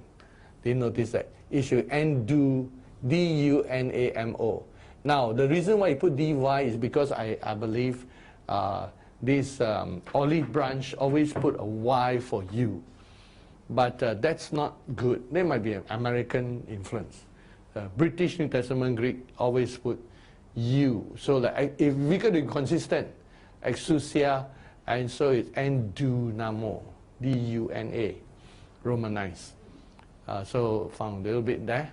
But otherwise, that's the area that we want to focus on. Now, looking at this area here, what do we mean by seed form? And let's move to the chart, my chart here. And what do we mean by seed form in each one? Any one of you have seen what a puppy looks like? All puppies are cute, right? And I was talking to one person, I forgot who it was, and they said that within a year the puppy grew and then not cute anymore. How cruel can you get? But all puppies look very cute. But when they grow into the full-size dog, they're not as cute as they were as puppies. And all puppies could be the same size, but depending on what type of dog it is, some grow very fast, especially they're big dogs. And then within a year, they go that big. But a dog that is like a toy dog, within a year, they still just grow a little bit. So the growth span also different because of the DNA and whatever is programmed into the dog. And because we had many types of dog before, and most of the dogs we have are all puppies. So all the puppies start the same size. But within a year, they are different size. Different type of dog. I've kept Cocker Spaniel, I've kept different types of dog. Of course, the biggest I ever kept was Alaskan Malamute. But they all always start the same size. When my last dog, which is Mozart, the Alaskan Malamute, came, you could hold him on one finger, one hand. Within a year, within 6 months, very hard to carry him because it's very heavy. Within a year, only strong arms can carry him up. And he doesn't like to be carried by that time. He's too big. But then I have Cocker Spaniel before. We got it when it's very small. Also, you can hold with one hand. But the most a Cocker Spaniel can grow is about that. Because a big fat one, let's say a bit bigger. But definitely no Cocker Spaniel is that big. It's just short little legs and, cute looking fellow with long ears. But they all start the same size. But it's the DNA programming that changed them differently. The same way, when every one of us have a call, everyone at first might look the same. But as you grow in your gifting, as you grow in the gifts that God has for you, you begin to differentiate. And just for illustration's sake, if you were a Cocker Spaniel, your ears would never go up. It will always be long ears down. And one of the things about keeping Cocker Spaniel is that when you clean them, you got to lift up your ears and clean your inside because it's all covered up. And whereas most dogs, their ears are up. And so it's exposed all the time and so it's easier to clean. But as you grow in your DNA, you begin to differentiate. And you cannot compare to one another. You can only compare to your grouping. Because your grouping, you begin to find a grouping that is the same DNA as yours, which could help one another to grow.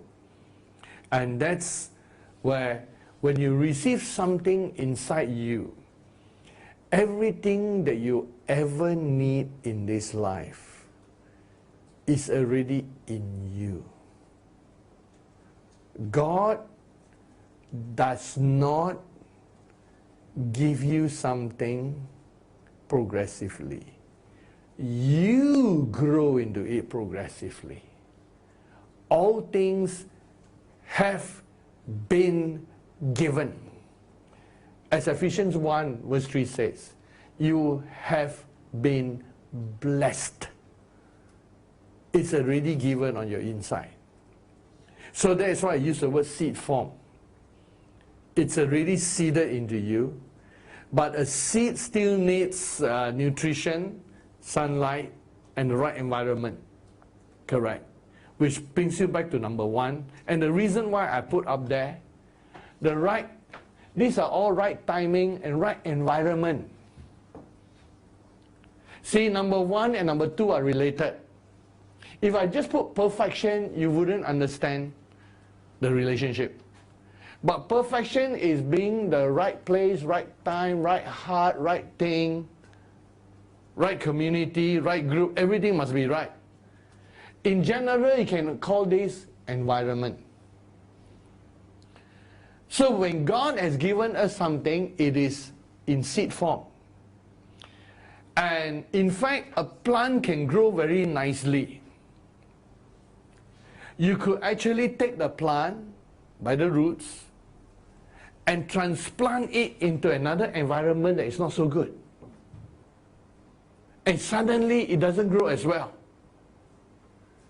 So the environment of a plant is very important to the DNA of the plant. Of course, if all things are equal and everyone has the same environment, the DNA will differentiate. It's from the DNA that changes and differentiates a plant. Plus, different plants need slightly different environment. Like if you have a coconut tree, you will actually need a slightly more sandy environment or even salty environment that seems to help. So what, coconuts, they are there. And no matter, even if you grow in salty environment, a coconut water is never salty. Because it doesn't know how to filter its way out all the way up. And it's just a different environment. And you do not find a coconut tree growing in a temperate climate. Or you climb some mountain somewhere, and then on top of it, hey, coconut tree. No. You find most of it all by the seaside, because that's also how they spread themselves. And it's just a totally different environment. So one environment for a tree might be disastrous for another tree because of their DNA. So the word seed form cover a lot of things. The seed is your internal side. The perfection, of course, included that right environment that will nurture the seed that is there.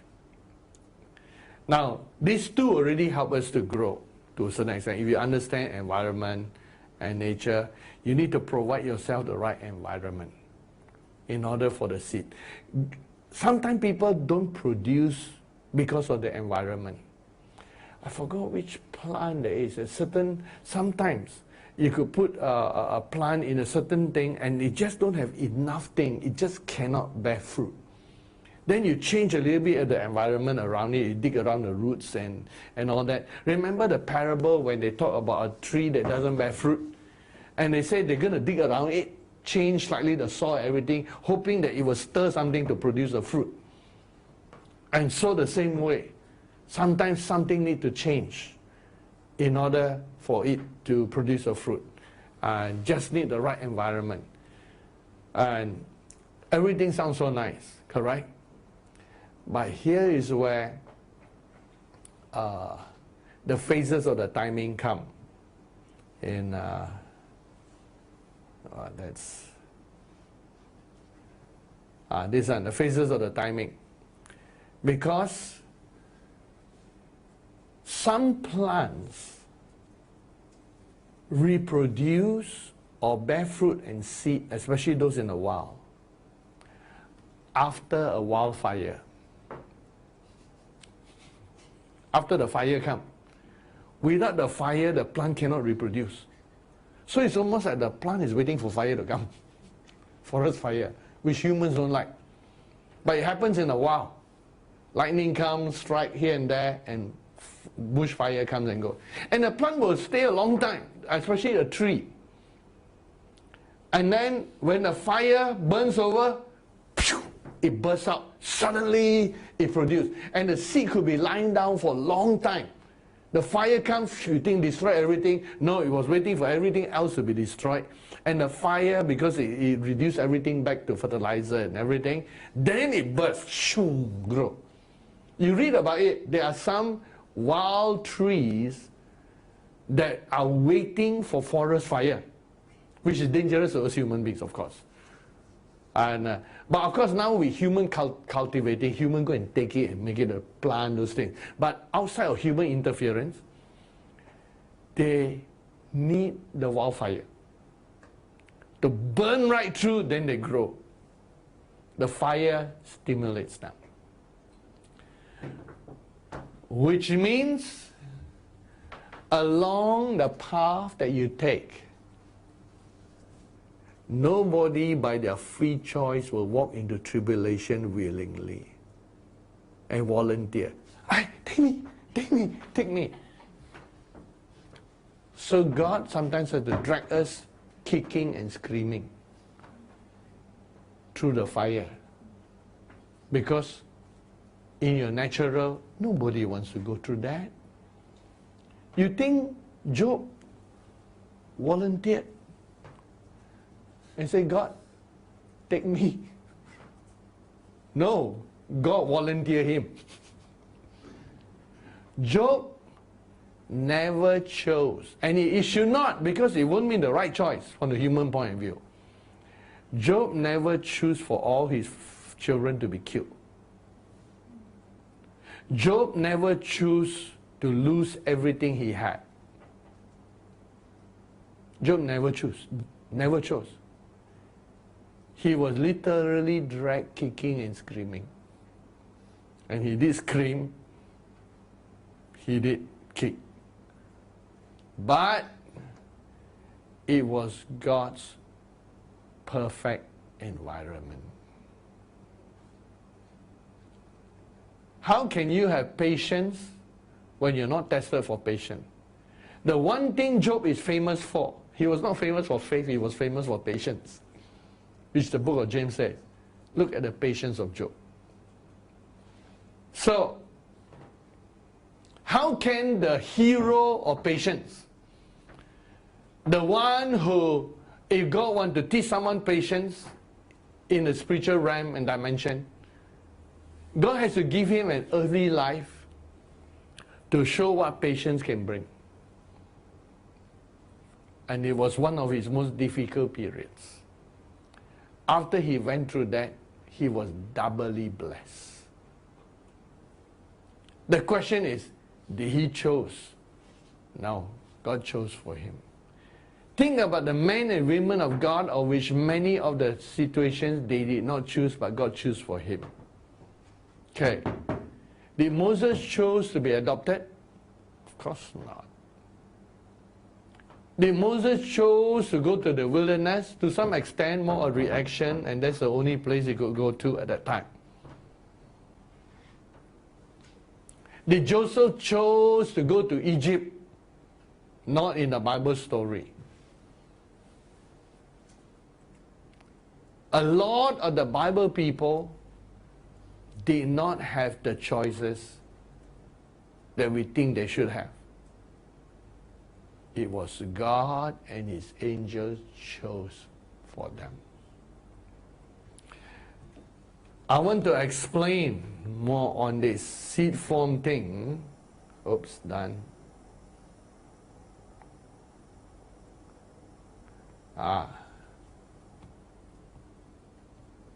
Seed form.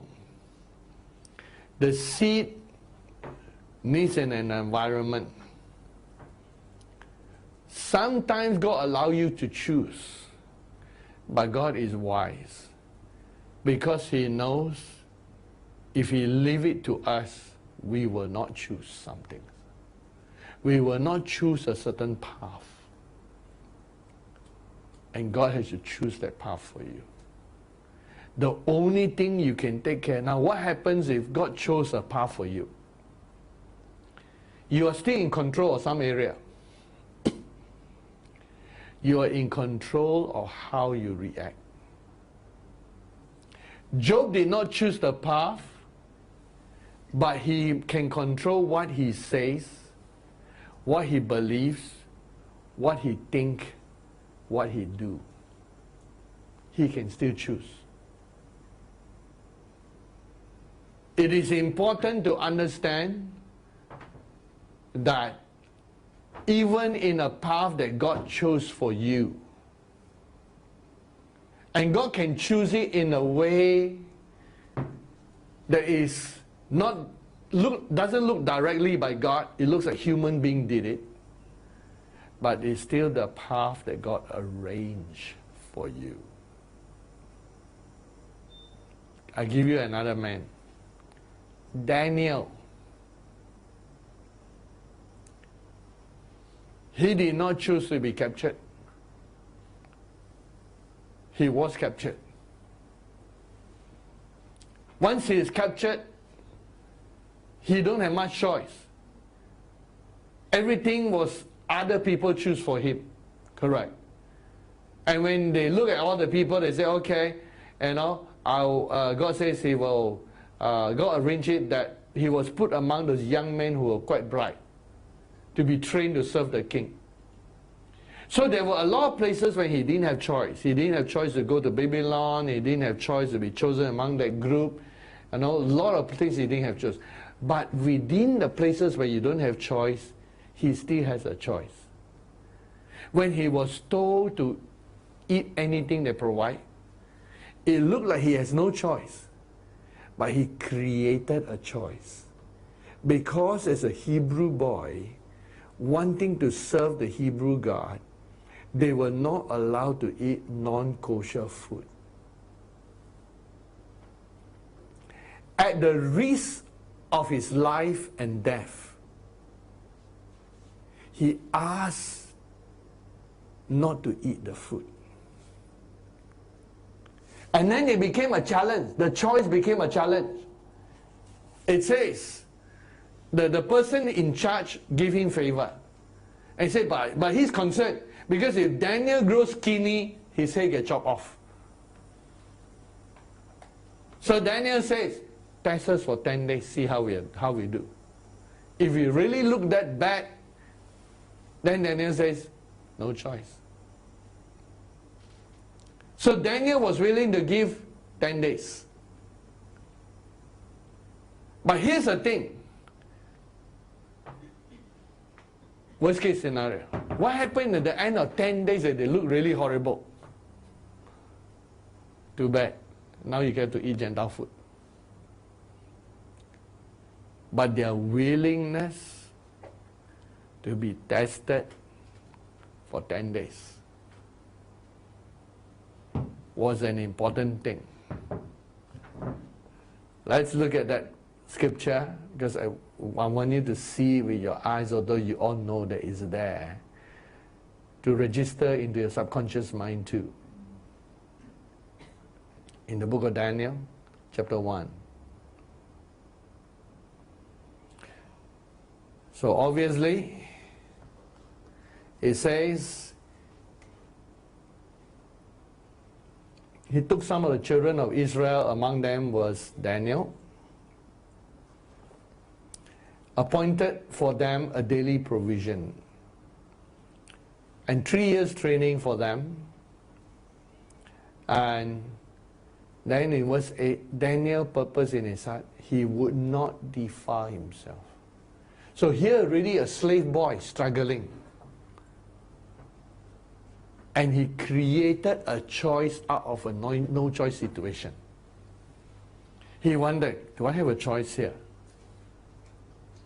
And of course, I'm sure if he got no choice and the freedom not given to him, every time they eat, he might just eat the thing that he considered kosher. But even then, part of being kosher is just like the halal in Muslim. It's not just the food, it's the way they prepare it. So it's pretty strict.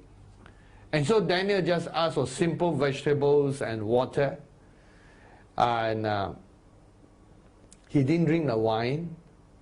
So he talked to the eunuch that he might not defile. He said, he want to serve his God. And then because his intention, his heart, that's why right heart is important. When you cannot control your environment, you're still in control of your heart, your mind, your mouth, and whatever possible actions that come in that situation. And so then, when God saw Daniel's heart, God created the environment and gave him someone who is in favor with Daniel, who give Daniel favor. So the chief of the eunuch says to Daniel, I mean, he likes Daniel, but he says, I fear my lord the king who has appointed your food and drink. Why should he see your faces looking worse than the young men who are your age? Then you will endanger my head before the king. His own life will be in danger. Daniel said to the steward, whom the chief of the eunuchs had set over Daniel, Hananiah, Mishael, and Azariah, it says, please test your servants for 10 days. So out of a situation where there was no choice, he created a choice. And God was with him. The other incident is Daniel chapter 2, when the king said, kill all the wise men. In fact, Daniel didn't know what was happening, because he was not among the people really close to the king at that time. So when they came to arrest the wise men to kill them, looked like got no choice. Daniel created a choice.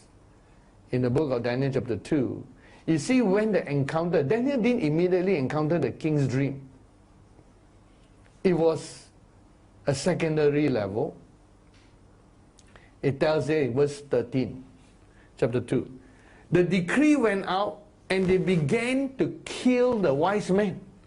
Now Daniel was among the wise men. He didn't know anything about the dream. He didn't know what was happening. Suddenly these soldiers come and arrest him, taking all of them. He said, hey, where are you taking us? To kill you. Looks like I got no choice.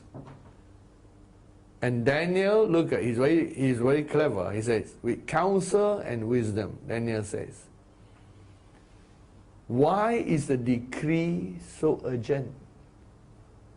Why so urgent to kill all of us? He's asking, hey, why do you want us killed so fast? You know?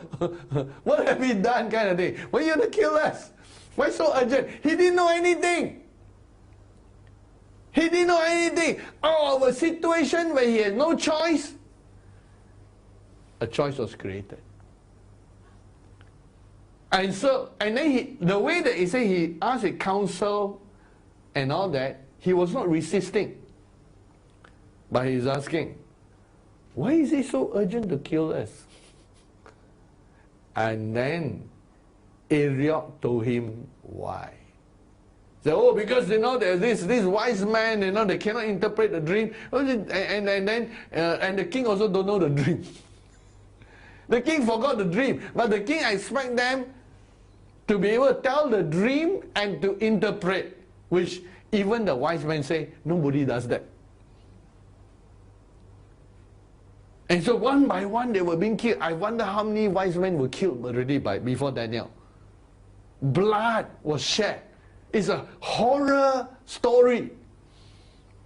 And as they were being dragged to be slaughtered, Daniel finally says, okay, he says in verse 16, Daniel went in and asked the king to give him time. So he says, the king, give me time to pray because I don't have the answer. I got no solution. But give me time. How much time you can give? We will get the answer for you. See, on the spot, he could not have it. And the king gave him time. And out of that came a gifting and a powerful encounter with God.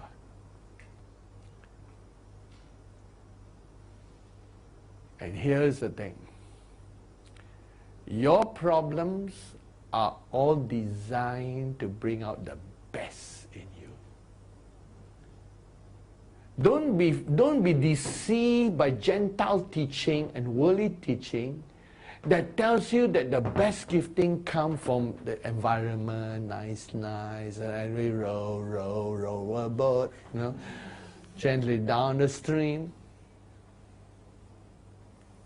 Those are not environments that God necessarily designed for you. Those are not the places of growth. Those are just places of enjoyment. The real place where you grow is where you're challenged. Where like we are challenged to plant 10,000 churches from where we are. That's where we say, Lord, we can do it. You help us, we will do it. We will plant churches of 1 million members in one place. We'll build a white building that seats 100,000 seating people. 10 services is 1 million. In the environment, you go on your knees, you pray. So don't ever, I use this word, from this day onwards, complain. Because God designed it for you. It is in your lack, in your struggle, even in your sickness, even in your worst environment, that God designed your seed to grow out. So, and here's the thing. There is such a thing as flowing with quantum time or going against quantum time.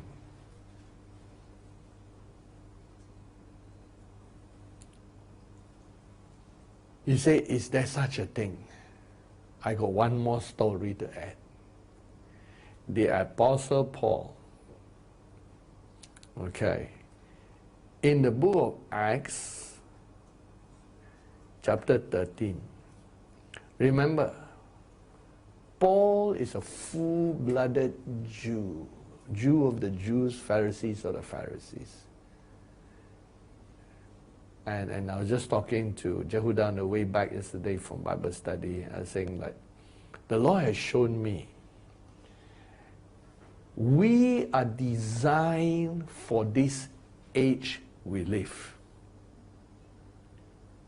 If we were transported back to the Bible days, we might not do that well. The environment they have. But if the Bible people were transported into our time today, they also might not do so well. Because they might not withstand the stress that we have. Different from them. For example, if Paul is transported into the modern era and still brought up among the Jews, today he might be a great rabbi, and since there is not much, there is more of what I call human rights, there might be different challenges because you're not allowed to simply kill people anymore. And he might be, maybe he might come to know Christ, maybe not. Different environment. We have a different environment and our DNA is different from his. I say, we were made for the 21st century. Well, he was made for the first century, and we are grateful for him. We're grateful to him. We got different challenges. And today's society is such that we got a lot of modern technology that save our time, and yet we don't have enough time. Because there are more challenges. It's almost like I told the illustration of how a very, very famous dancer or ballet person, professional, and they're growing up in Russia at that time, poor but very talented, spent all their hours, I think it was skating kind of thing. And then when they migrated to another developed country, suddenly they lost the concentration on that because so many things to do in a free country. There's TV, cartoons and all those things and entertainment, and suddenly the concentration gaps. And it takes a different kind of mindset to be able to say, I don't want those things, I still want to concentrate in that, in a free environment. A different DNA. So each is developed specially for each time. Now Paul has this DNA where when he was sent out in chapter 13, verse 2 and 3, to the work of the Lord, he's a Jew of the Jews, Pharisees of the Pharisees. And so, when they started their missionary journey, it tells us in verse 14, they departed, and from Perga, they went to Antioch, Pisidia. They went to the synagogue, and they preached. Because this is what they know. This is what they do. Always go to the synagogue. And so he goes to the synagogue, he preached, he stood up in motion, and there's a long preaching here, and then he's preached this sermon. It says in verse 42, the Jews went out of the synagogue, and everyone here for the first time. Then the Gentiles happened to be there, and the Gentiles say, we also want to hear it. Can you do it? We want to also visit and attend. So when the congregation had broken up, many of the Jews and devout proselytes followed Paul and Barnabas, speaking the grace of God. The next Sabbath, the whole city came. Remember the Gentiles say, come the next week. So the next week, all the Gentiles came. Of course, the whole city is full. There are less Jews, more Gentiles than Jews. And when the Jews saw their synagogue filled up, overflowing for the first time, the Jews became jealous. They say, wow, the congregation bigger. And they became jealous. That's when they were filled with envy, contradicting, blaspheming. They opposed Paul. And then Paul said, it was necessary that the word be spoken to you. Since you reject it, behold, verse 46, we turn to the Gentiles. And he even got scripture about God going to the Gentiles. I will be like the Gentiles. Then verse 48, when the Gentiles heard it, the Gentiles say, hallelujah, if they could. Of course, they don't know hallelujah yet. And they were all rejoicing. And so the word of God spread. But the Jews didn't like it. So Paul now create enemies. The Jews don't like it. They stir up prominent people, chief men of the city, raise up persecution against Paul and Barnabas, and chase them out of the region. So Paul shook the dust, went to the next place. Verse 14, in Iconium, they went together to the synagogue. Remember, they had great reception among the Gentiles. To the synagogue. Then they preached there. But the unbelieving Jews stirred up the Gentiles. And so they stayed there a while. And the city was divided. And so the persecution came. Again, they were driven out. Then Lystra, there was a miracle. And and they had results because of the miracle. But then in verse 19, the Jews came from Antioch and Iconium, the persecutors of Paul. They chased him, they stoned him, and so he was chased. And then they went to preach the gospel in verse 21 to the city. They went to many other places. And so they went, finally they ended their journey. And this is the conclusion. Verse 27.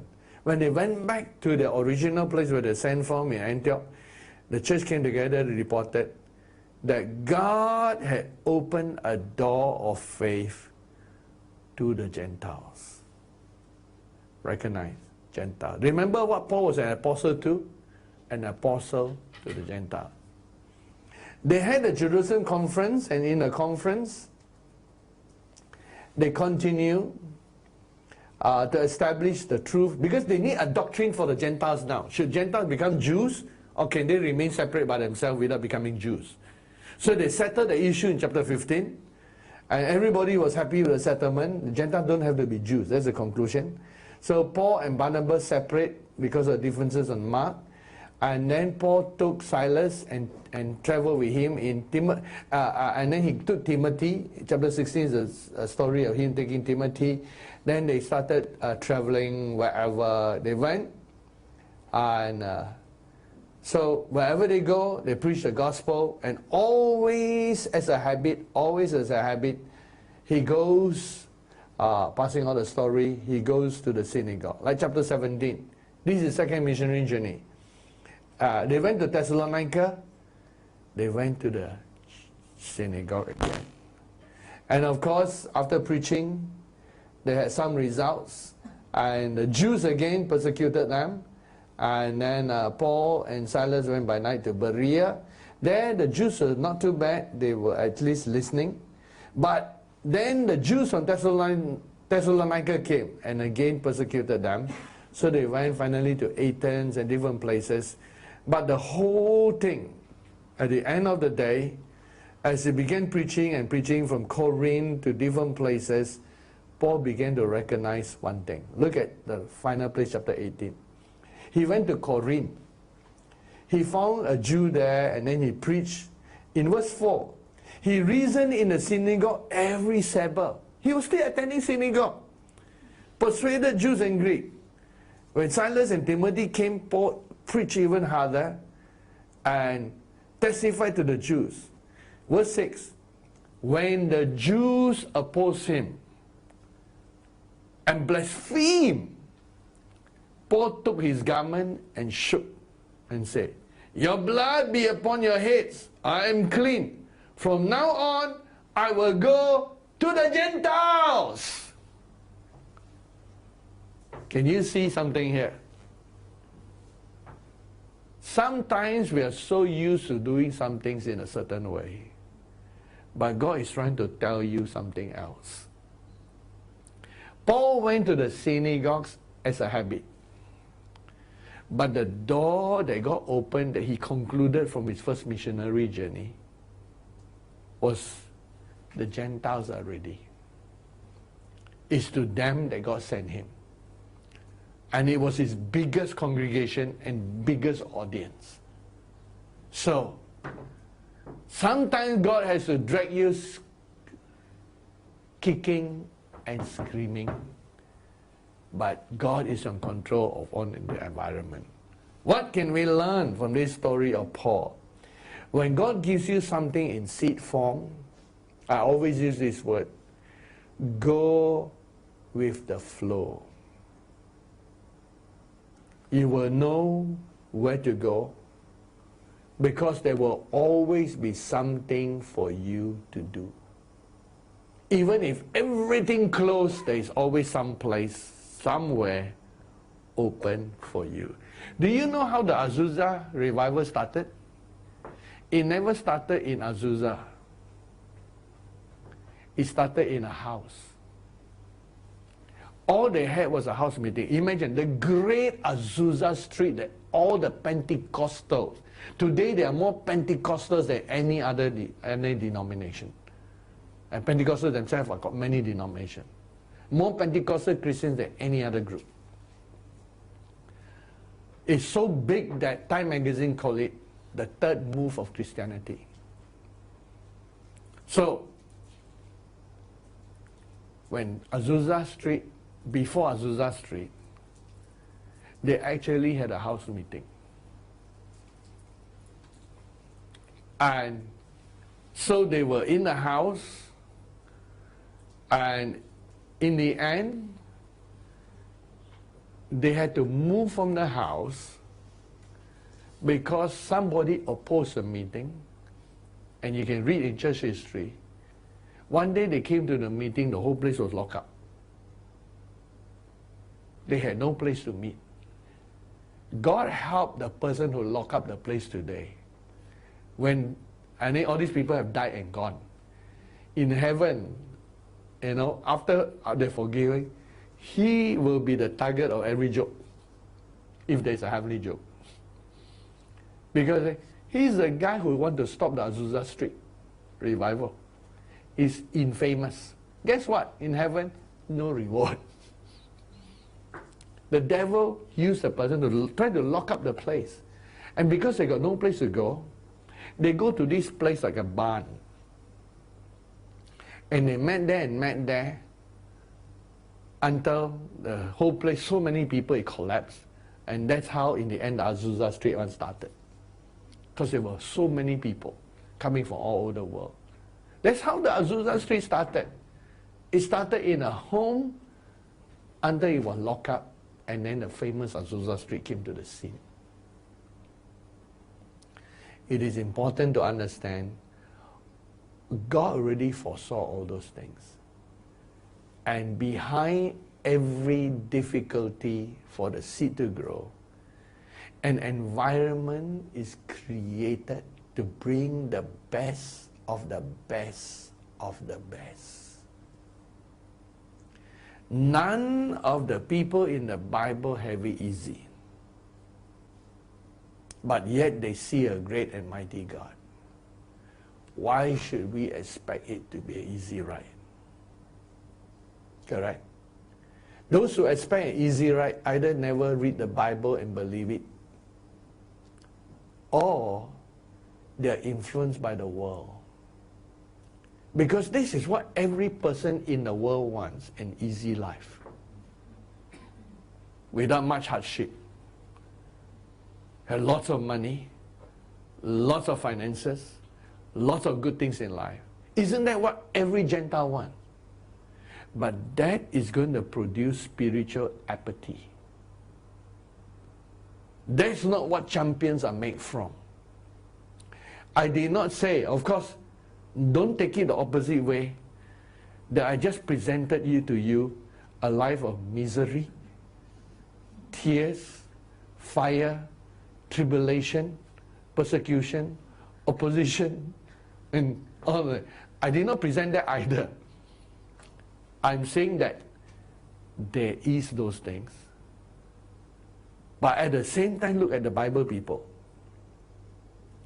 Abraham was the richest in the land. Joseph became literally the custodian over all the wealth of Egypt. Daniel became the number one in 2 empires. Definitely they have more than enough power, wealth, influence and everything. So God still bless. Psalm 23 is still there. That God prepare a table for you in the presence of your enemies. Goodness and mercy still flow into your life. But do not expect that easy life without challenges. When you expect this preparation, far and few in between, because God is merciful. But as you pass each one, you got this greatness of His blessings without end. And when you're tasting all these blessings, people forget all the difficulty you went through. See, people only see the blessings. They don't see the price you pay. And not only that, even if they see, people forget. People forget. And they start counting. Because in this little move that has started and growing into a big mighty stone, people forget sometimes all the sacrifice that is paid. And then when God do wonderful blessings, God is going to do wonderful blessings, and you know which season we are in now? We're in the season of harvest and miracles. And that's because you've gone through a certain season to bring out something in your life. When you understand that there are cycles of fruiting and cycles of pruning, and you accept that into your life, and the pruning can come in many ways, but you accept these are cycles of life. Once you accept the cycles of life, you will always be fruiting until you meet Jesus face to face. If you don't accept the cycle, you will end up stuck somewhere. If Abraham did not allow the next pruning to offer Isaac, he would not have gone on to this next level. It is important that when you fruit, you are prepared the next one. I'd like to change your mental outlook. Don't be like the world, but be prepared that in the seed that is in you needs certain environment to bring it forth. Once it comes forth,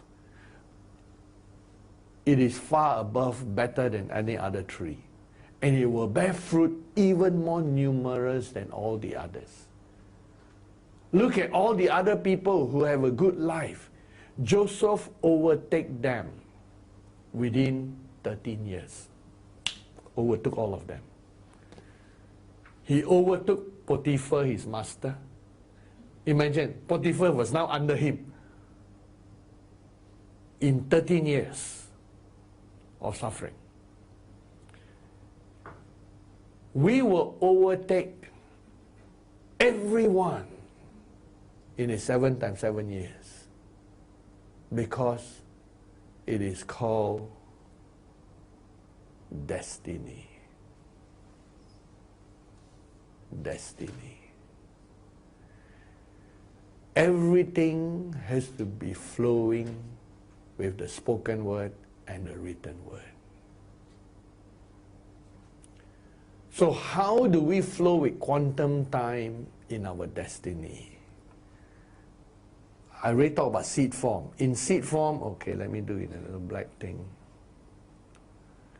Within seed form is what I call trials, tribulation, challenges, and all those things that are important to the seed to grow.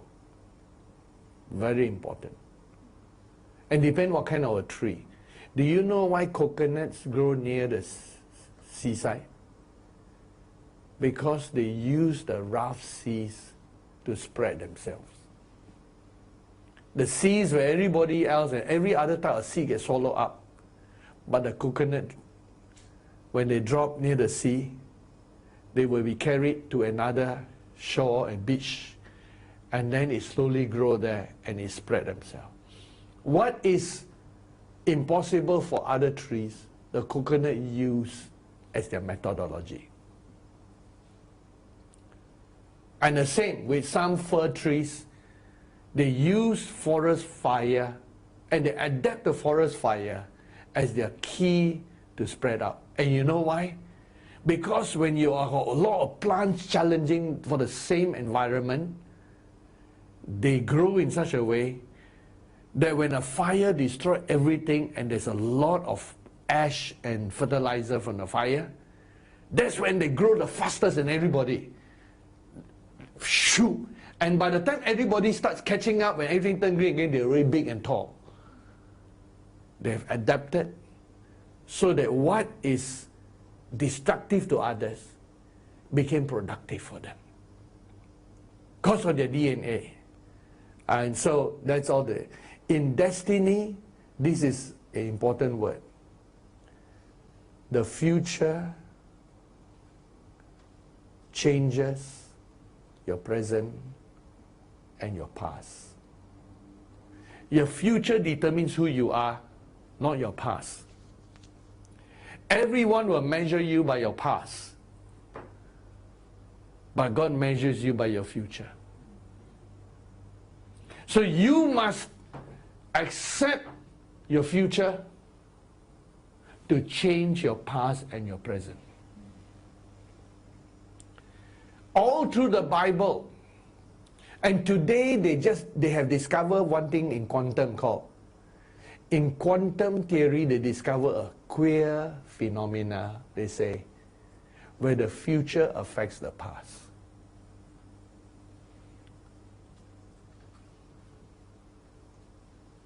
God, and remember the diagram I draw for you, all those charts and all those things I went through you? It can be summarized as one thing. Everything starts in the spiritual world, then it's play out on earth. Everything is written in the book, and then it's play out on earth. So how do we play out our lives? By reading that book. By seeing that's your future and holding on to it. As you move through time. I call your destiny the rope that holds you steady through time. Because when you have a rope that is attached to your destiny and future, no matter how stormy things are, you got the rope. Sometimes, if the rope moves a lot because of the environment, it might make you move slower a bit. But if the environment is friendly, you could move faster. But it's the only rope you need. Be careful where you tie the rope. The rope must be tied to your real destiny. Some people tie the rope to a false destiny. Judas Iscariot untied himself from Jesus and tie himself to the Pharisees. Today, he's burning in hell.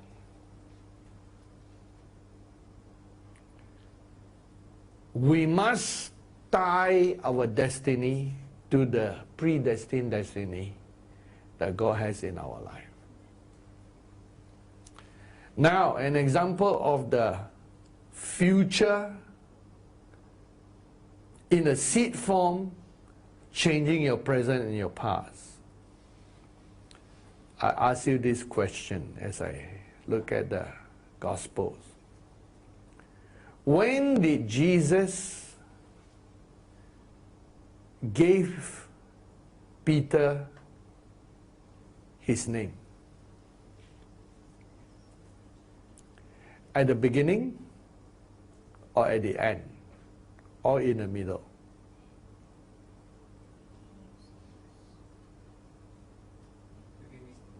Beginning.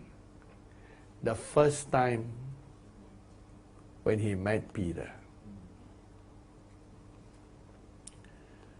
When Jesus began to encounter his disciples, as they come to him in his ministry,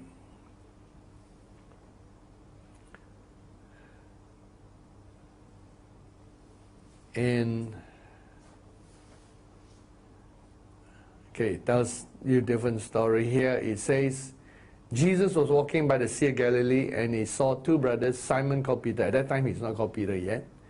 And when you look at Peter and you cross-reference and you realize that he didn't mention the occasion when he changed his name, but Mark tells you in Mark chapter 3, verse 16, Simon, to whom he gave the name Peter. But cross-reference some more. And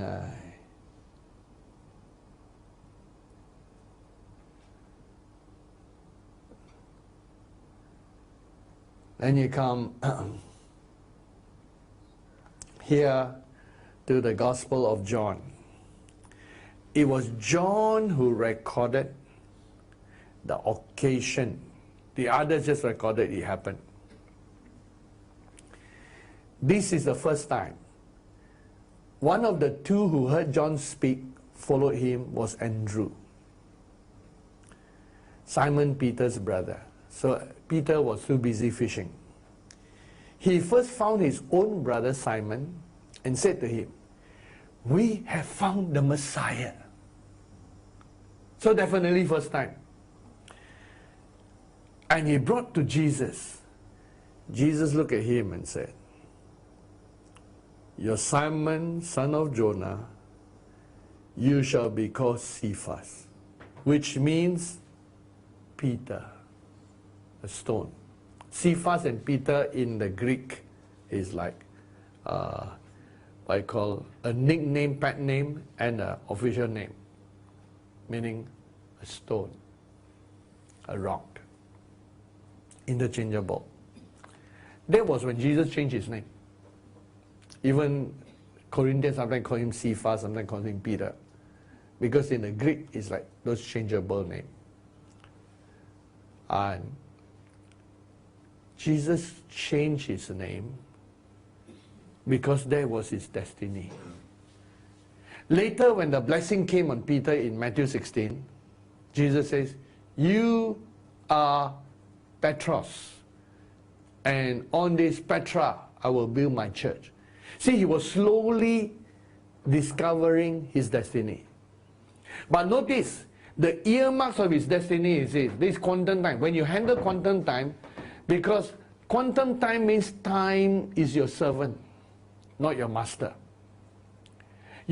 Time is a river you flow through, and the boat or the rope that holds you is your destiny. God never reveals a destiny in the middle or at the end, at the beginning. Before you even start the journey, he tells you your destiny. Why? Because he's saying, this is the rope, hold on to it. And as long as Peter hold on to his name, and he's a rock, at different time, the seed, the environment opened. See, when Jesus said, "Who do you say that I am?" And Peter was the first to reply, and he got a special blessing. So when Jesus blessed him at that time, it was like seal and confirm something into him. He still went through testing. But Jesus says, that's it. Now, why did Satan ask for Peter? because Peter was about to be promoted. And he has to be allowed to be tested. Again, that is not something Peter could choose. That was chosen for him. If you want this, this goes with it. And he has to be tested. And Jesus says, when you are turned, strengthen your brethren. See, it was a test of leadership. He has to be specially tested beyond the others. See, none of the others were tested in the same way he was tested. It's like the maid servant aimed for him. Say, I think you're the Galilean. Everything has been allowed and planned by God. Nothing is a coincidence. And many people get lost in the muddle of testing, tribulation and all that. And they let go of their rope. Once you let go of the rope, you're Judas Iscariot, or you're one of those lost in a river of time. Never let go your rope. Never let go your destiny. Hold on to your destiny. Think about it this way. As I came back into the ministry and started ministering again, I never expect even this move. I knew there would be an end-time move. I knew that God told me and showed me the vision of the last week before Jesus came. If now I look back, the last week before Jesus came, it is 7 times 7 years. But I saw it as a week. And that was 6 months after I landed in Australia the first time. It was like it was a seed. I was leading people, and like everybody knew when Jesus was coming. And it was a very vivid dream vision. It was exactly 1 week before Jesus came. And it was everybody knew. And I saw myself telling people, that's where I remember I described, sometimes I send out a team and they travel in the spirit, sometimes they travel by conventional means. They take about 5-10 steps, they disappear. They got translated. And that was way back in 1997, before this move started. And when this move started, I remember that. I remember the last week, 1 week equals 7 days. 7 days equals to 7 times 7 years. Like the 70 weeks of Daniel. What was it? Predestination. Destiny cannot be changed. And in a way, I know my DNA is structured to preach to millions. I will feel at ease whether it's a crowd of 5, 10, or 10 million. The DNA is there. And it will happen. We will be by the thousands, tens of thousands, hundreds of thousands. And we will handle hundreds of millions and billions of dollars beyond any church organization. Beyond, because we have an exodus that is 300 million people strong. 10 times, 100 times bigger than Moses' exodus. And we know we have the DNA to do it. We know we have the DNA to do it. Because it's inside our DNA. And all you have to do for it to come to pass is not run around like a mad horse trying to make it happen. All you have to do is hold on to the rope and keep walking each step carefully. And you know it has no choice but to come, because it belongs to you, your destiny. God will make it happen, which is why I need to put very clearly,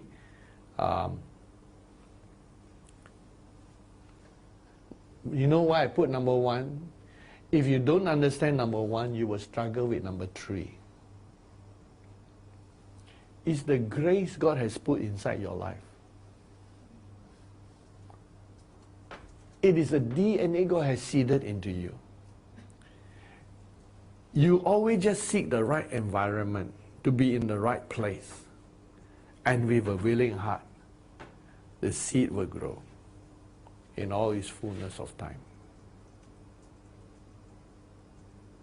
Everything will find its place. If God has to shake the whole planet, He shakes the whole planet until everything lines up according to its place. And here's another thing. Remember, destiny, the future changes the past.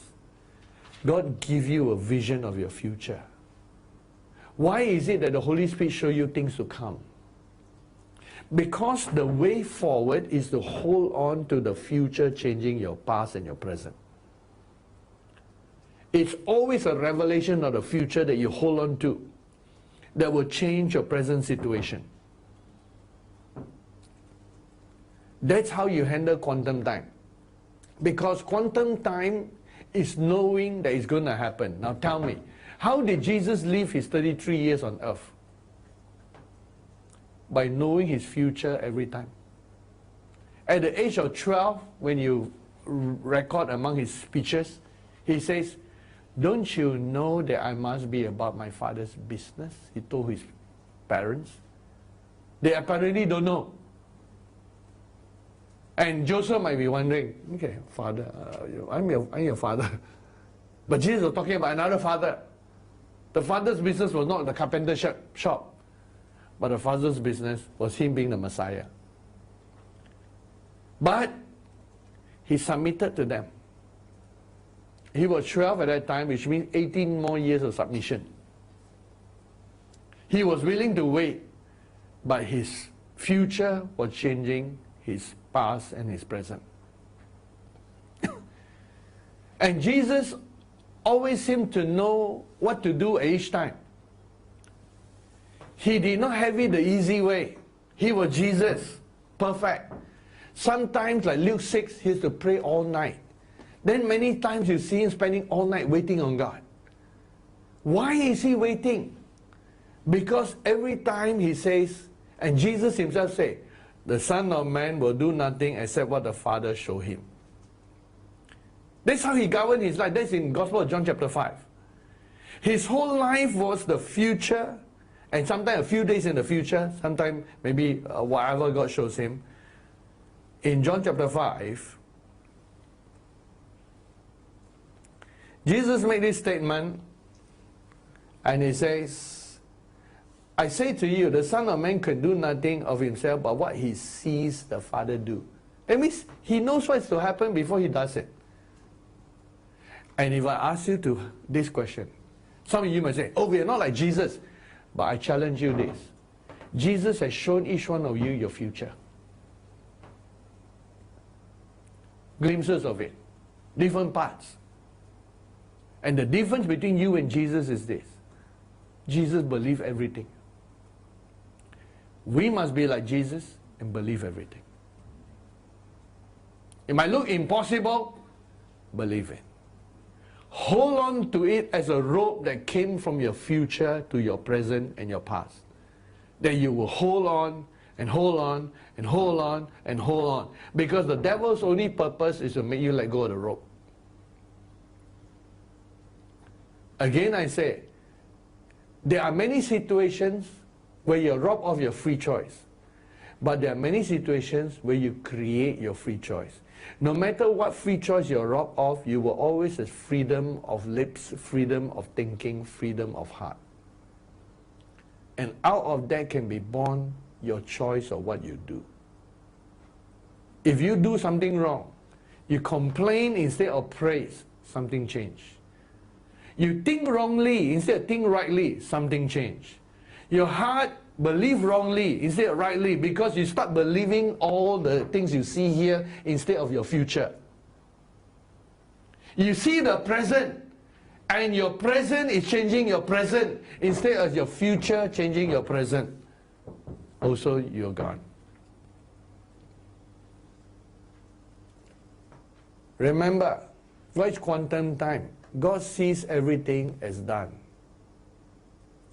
As far as I know, I already see where my position is in New Jerusalem, and that is working itself out here in this life.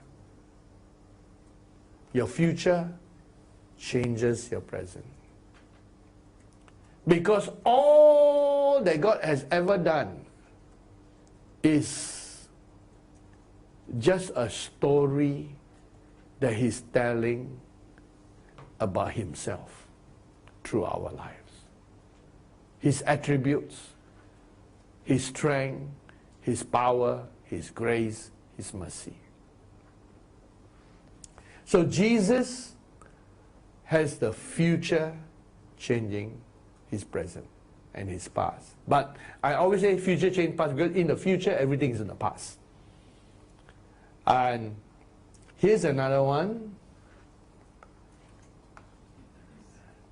And you have James and John. Oh, these must be just a few verses here. James and John. In Mark chapter 3, verse 17.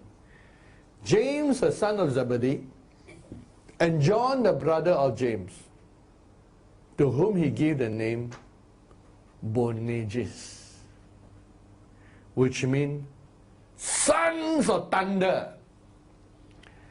Some people thought that Jesus gave them that name because they are bad-tempered. Come on, you know Jesus better than that. Why should Jesus cripple a person and call him bad-tempered? You think Jesus is like that? No. Jesus called those things which be not as though they were.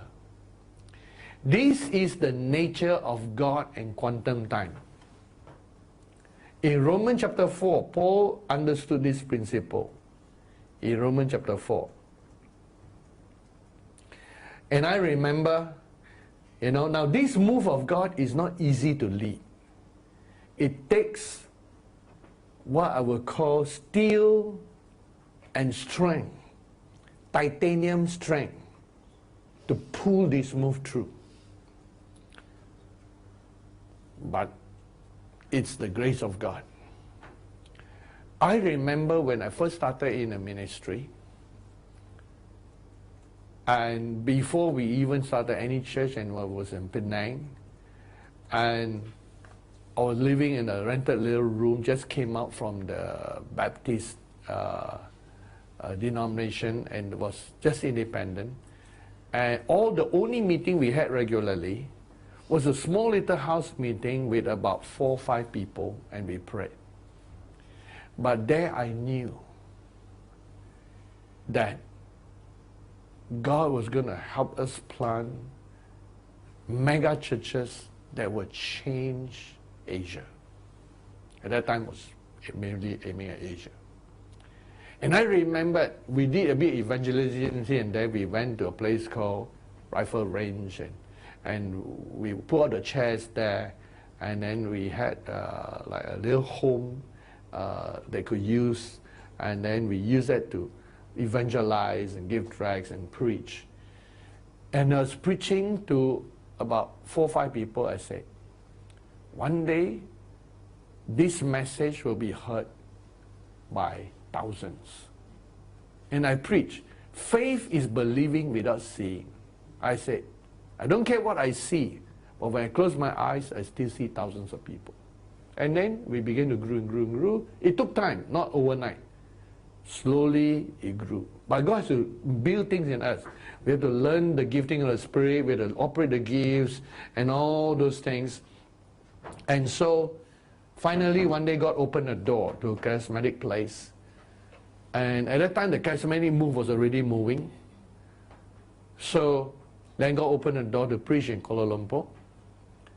And so I stood there to preach as a guest speaker, and I started operating the word of knowledge.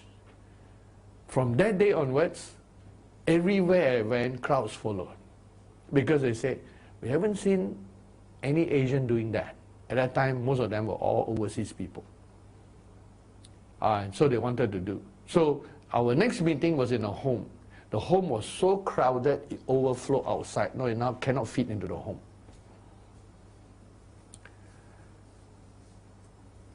My first time to Singapore was an open door by Vernon Falls at first. And so Vernon invited me. And I was already in Malaysia. So I came, I did what the Lord told, and I blow on people, they fall under power, wave my coat, they fall under power, say, hey, we haven't seen any Asian operate like that. Then all the Singaporeans got interested. So, this move that we're going to move out in, which Jesus said with me, and we have what I call a cup of tea, have to go out with even higher signs and wonders than that. Doing those things are now like, we can train people and it's operating. And you give any opportunity to preach in a big crowd, those things easily done. But that's not good enough for this move. This move needs a higher dimension of signs and wonders to go for. And Jesus did say, when it's time for this move to go forth, we will be able to do such signs and wonders that we can say to people, if you don't believe in this move, at least believe in these signs, and you do the signs. That is a level that it is. And predestination is there. From 1997, I saw I was leading. Because at that time, God gave it to me. You know why? I had just left the ministry. I was not even thinking of going back. But God has to put a seed inside me. And I saw the last week before Jesus come. And if you hear my old sermon, I was talking about it. I saw it was 1 week. And everybody, the funny thing is, you know, based on theology, you're not supposed to know when Jesus come. But yet, in that vision dream, everyone seemed to know it was a week. Now I know why everyone knows. Because this is a 7 times 7 years move, we sort of know. And if you read the Bible, we don't contradict the Bible. Because the Bible only say you do not know the hour or the day. Never say you cannot know the year. Never said that. God is so precise. Never contradict His word. You read again, it's the hour or the day. He never say the year. In fact, He implied you must know the season, which implies years. Because season is based on 3 months, 3 months, 3 months, right? Winter, summer, spring. He says when you see the season, when the fig tree is budding, then you know the end is near. Anyway, this is the nature of God. And it says in verse 17 in Romans, when God spoke to Abraham and said, I have made you a father of many nations, in the presence of Him whom He called, God who gives life to the dead and calls those things which do not exist, they don't even exist yet, as though they did. That is the modus operandi of God. Quantum time is for you, it is done. Your soul must line up with that time, the event, then the physical takes place. And that's why the future changes the past. In other words, say boldly even now, we will be preaching to the tens of thousands, hundreds of thousands, to the millions, and have the biggest congregation gathered to hear the word in all of the whole planet. That is our destiny. And we don't have to make it happen. Just let the grace of God work itself through each one. Remembering these 3 points. Walk in the perfect will of God. Seek always to walk in the perfect will, not the permissive will. Number 2, understand the DNA or seed God has placed in you. The uniqueness in your own life. Number 3, hold on to your destinies. With these 3, you will move through time. As time passes, year after year after year, you grow stronger and stronger. And you become what God knew you are. Because at the same time, your future to God is also your past to God. To God, everything is past tense. Because if you know the future and the details of all the future, and you're there in the future, God is there in the future, God is there in our past, God is present in our present. Our God transcends time. The modus operandi of God is the God who calls those things which be not, which does not exist, as though they exist. And we must be the same. We must be the same. And anyone, anywhere who can believe that, you can change your environment. When there were no more spotted, speckled, and streaked animals, God gave Jacob a dream. In his dream, he sees spotted, speckled, streaked. God only told him to do a simple thing. Put it in front of the animals when they come to drink and they are mating. He did that. And all he has to do is sit back and every time take care of them as they come. And the next generation that was born out of pure white was spotted, speckled, and striped. And he's very clever. When all the weak animals come, the one, the biggest and the strongest quickly put. So all the strong ones were the spotted, speckled, and streaked. All the weak ones, lembek-lembek, almost mati, dying, weak, are all those he didn't want to put. Through visualization, to calling those things and seeing those things which be not as though they were, he produced more flocks. Because God blessed also.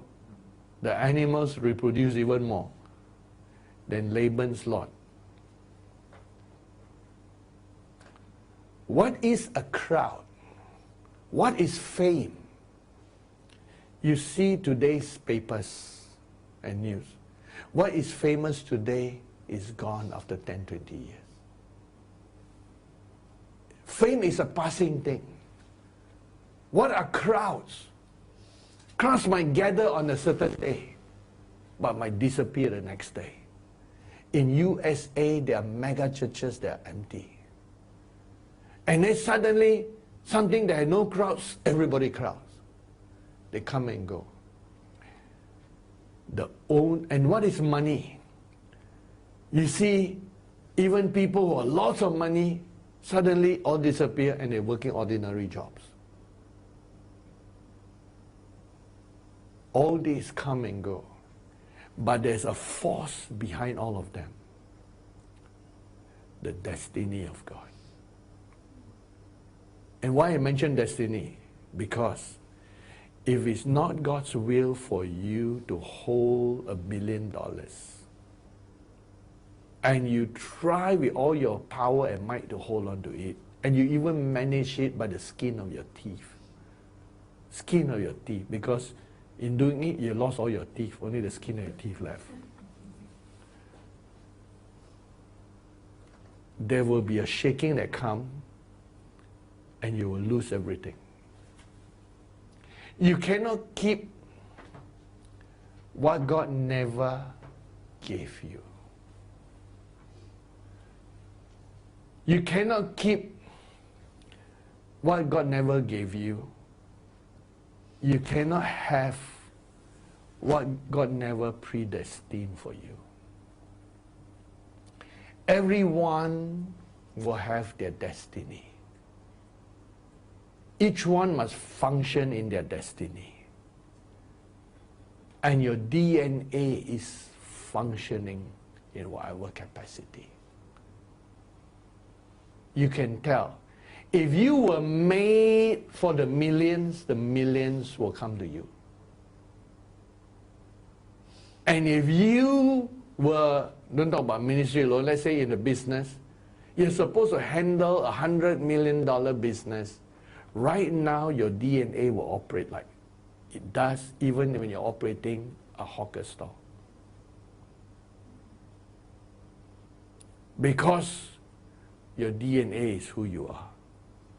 Now, some parts of your DNA will suddenly come out in spurge and quantum levels. It won't all suddenly come out. But there will be challenges that God gave you, and each challenge will bring out something in your DNA. Your environment will change. Unfortunately, in this world, many of those who desire to be rich should never have been rich. So they will not be. The Bible even says, don't desire after this world and these things. Desire after the kingdom of God, and all these things will be added to you. Desire after God. And at the end of the day, let's look at it this way. Fame is useless in heaven. Money is useless in heaven. Materialism is useless in heaven. They are useful down here, but they're useless in heaven. Aim for those things that are most useful in heaven. And all the things on earth will be added to you as you need them. And the time is coming, and the time has come, when this year is a year of harvest. And this year is a year of miracles. What is meant for you is predestined for you. No man can keep from you. No man can steal from you. Do you know that Mordecai was predestined to be one of the chief fellows operating together with Queen Esther? When Haman tried all his best to kill him, it never succeeded. Trust in your destiny. Peter almost got lost in his 3 denials of Jesus, but his predestination still come true because he hold on to it. As long as you hold on to Jesus, as long as you hold on to the rope, that rope is your destiny in Jesus. If you let go the rope, God help you. And don't sell the rope like Judas Iscariot sold the rope. He sold Jesus. He trusted the Pharisees more than he trusted Jesus. Don't lose that rope. That rope, and I know the Lord speaks to me about each one of you, He has already given you enough rope to hold. Of course, some of you, you want a rope that is very thick, so visible. But look at it, your hands are so small. How to hold a big thick rope? God will give you the rope according to your hands. Because you have seen ropes that are very thick. You know, have you seen a little baby trying to hold a big rope? Of course cannot. God will give you the rope according to the size of your hands. As you grow in Him, you can hold on to bigger and bigger predestination. Hold on to them. Don't be envious of another. Don't be jealous. Just be who you are. Because everyone has a place in New Jerusalem. The disciples have to go through their own thing, which I know, as church grow and all that, those things will happen. The disciples got jealous of one another, right? They're competing. Even up to the day Jesus is about to die on the cross, they're arguing, I want to be on his right hand, left hand. Bring the mother, bring themselves. Really horrible. They're still thinking in the natural. They don't think about the spiritual. And it's important for us to progress onwards. I know that nothing can hold back your destiny. Because behind your destiny are more angels than human beings. There are more angels working for us in this end time than in any other generation.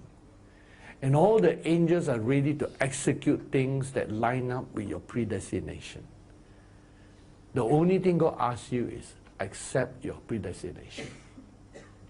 In every situation, even when you think you got no choice, you got a choice what you believe, what you think, and what you say.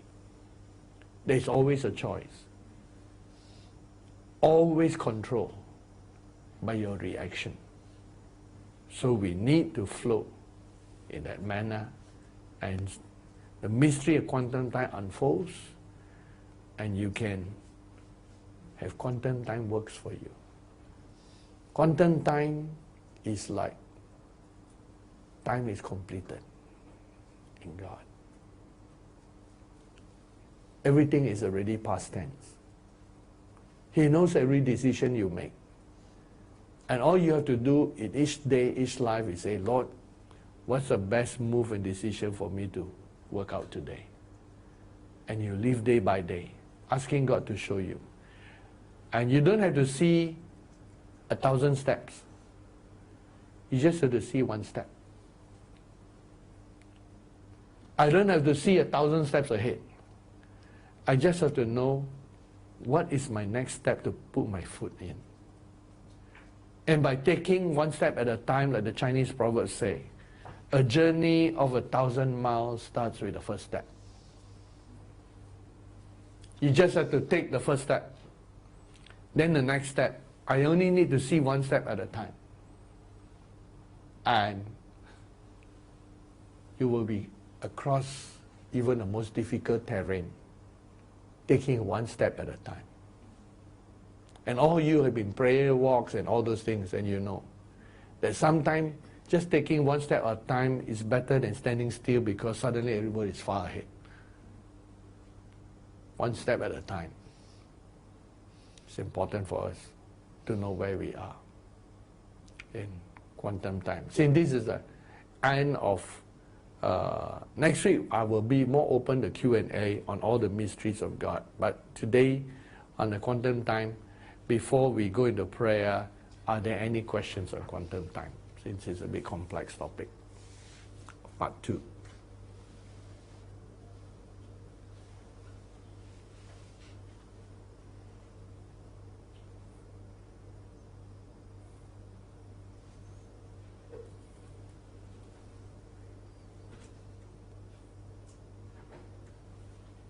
Quantum time is operating in the future as a past tense. And you just let things play out. And when you let things play out, sometimes you do things that people don't understand. Because like Jesus, when they told him, Lazarus is sick, Jesus knew he will be dying. And Jesus waited because he knew what God was about to do. And when it got worse, it was because Jesus knew he was raising from the dead.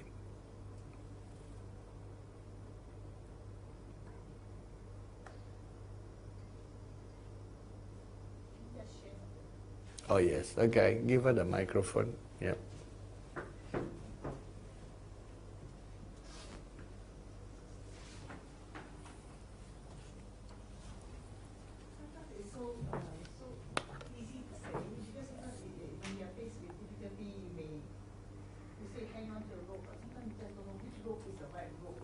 Only one rope, the future. I remember like when as a new Christian, I was, of course the Lord appeared to me as a twice. Then after that, I became Christian. Then when I first came back to Singapore, that was only like after 2 years or 3 years accepting the Lord. I asked the Lord in church itself when I was in church on Sunday. I said, Lord, what? Show me the direction of my life, you know. And then and immediately I had a vision, you know, and the vision was a huge, unending cross. It's on the floor, it's on the ground. A cross with a lot of plants, a lot of green trees by its side, so very green, and just a cross. And I didn't understand. That was in the 80s. Yeah, when I came back, the time was between 87 to 89. That's the time probably the Lord showed me that path. The path of the cross. Of course, as a young Christian, I was thinking, wow, path of cross, that's tough. Isn't the path of cross is very tough? You know? So that's the path he showed me. You see. Then after that, I started feeling like I'm born for end times. And it just very, inside me, I just know I'm born for end times. You see. Maybe because of the dream, the thing that I saw, I was like raptured. So I know I definitely born for end times. But didn't know what, and all I had was just the cross and that. And that's all. And then of course, then I was led to Gary Gregor's class, then learn a bit from him. Then the past people really learn a lot. We don't know no substance. So through Gary Gregor, I felt I learned a lot more. Then when he died, I asked the Lord. I prayed for 1 whole year before, exactly 1 year later, the Lord said, I was led to your name. Then the Lord said, follow this man and learn from him. You know, that's it. So that's all I have to cling on. So sometimes, you know, sort of, is this, do we know that that's our rope, you know? It's not so easy, right? When we are going through life, we don't know whether, is this a rope, is this not a rope, whatever. But I just cling on, and then with all the trouble, all I remember is that God said, follow this man. So no matter what, I better follow. God cannot lead me to somebody which will lead me downhill. That's all. So I just, on that ground, I cling on, but doesn't mean that I'm very confident as I walk. No, I still have my doubts, but I just hang on because I remember God said that, so I just hang on. That's all. But you still have a bit of uncertainty, a little bit. So I think many people go through life, but it's not so straightforward, I think. I think that is a good thing that you shared, because it shows that, number one, when God gives you the piece of rope, it's just nice for the occasion. It's not more and not less. So the rope will never be so much so that it's so easy to follow that we don't have to think through. So like you mentioned 4 things that the Lord has shown to you, like the cross, end times, you know, and you're meant for the end time. And then the Lord says, follow this man. So there are 4 things. So when the Lord gives us something, there will still be challenges of thinking, challenges of belief. It has to be, because that's part of growth. If there are no challenges to thinking, no challenges to belief, then there's no growth. And that means free choice what we believe, free choice what we think. And then, of course, free choice what we say. That seals the deal. And so in your sharing, which is good for everyone, is to realize that, number one, the Lord just gives you enough words to make your decision and choices with each step. On a more difficult situation, He might give you more words. In a less, He will give you less. But when you look back, it was just enough for you to exercise that bit of faith. But the blessings is, when you exercise that faith, then there's something that the Lord does, a confirmation, other things, what the Lord began to show. So the Lord is merciful. He gives just enough, then when you operate on the just enough, He operates again and confirms. And that's where the overflow comes. Because Psalms 23, I always remember Psalms 23 too. There is a time when it's the valley of the shadow of death. There's a time when He prepares a table before you in the presence of enemies. But of course, there will be time beside the still waters and the pastures green. So life is made of all those things, together with overall goodness and mercy every day. So no matter how tough, how difficult, every day you will still see His goodness and mercy. That is the promise of the Lord. When we are in His perfect will, of course. Because sometimes it's tough. I wonder what Job looked for when he was struggling during his 6 months to a year of Job 1 to 42. Because every day he wake up and say, you know, where's goodness and mercy kind of thing. But he had to find his way in the Lord. Praise the Lord. Any other questions out there?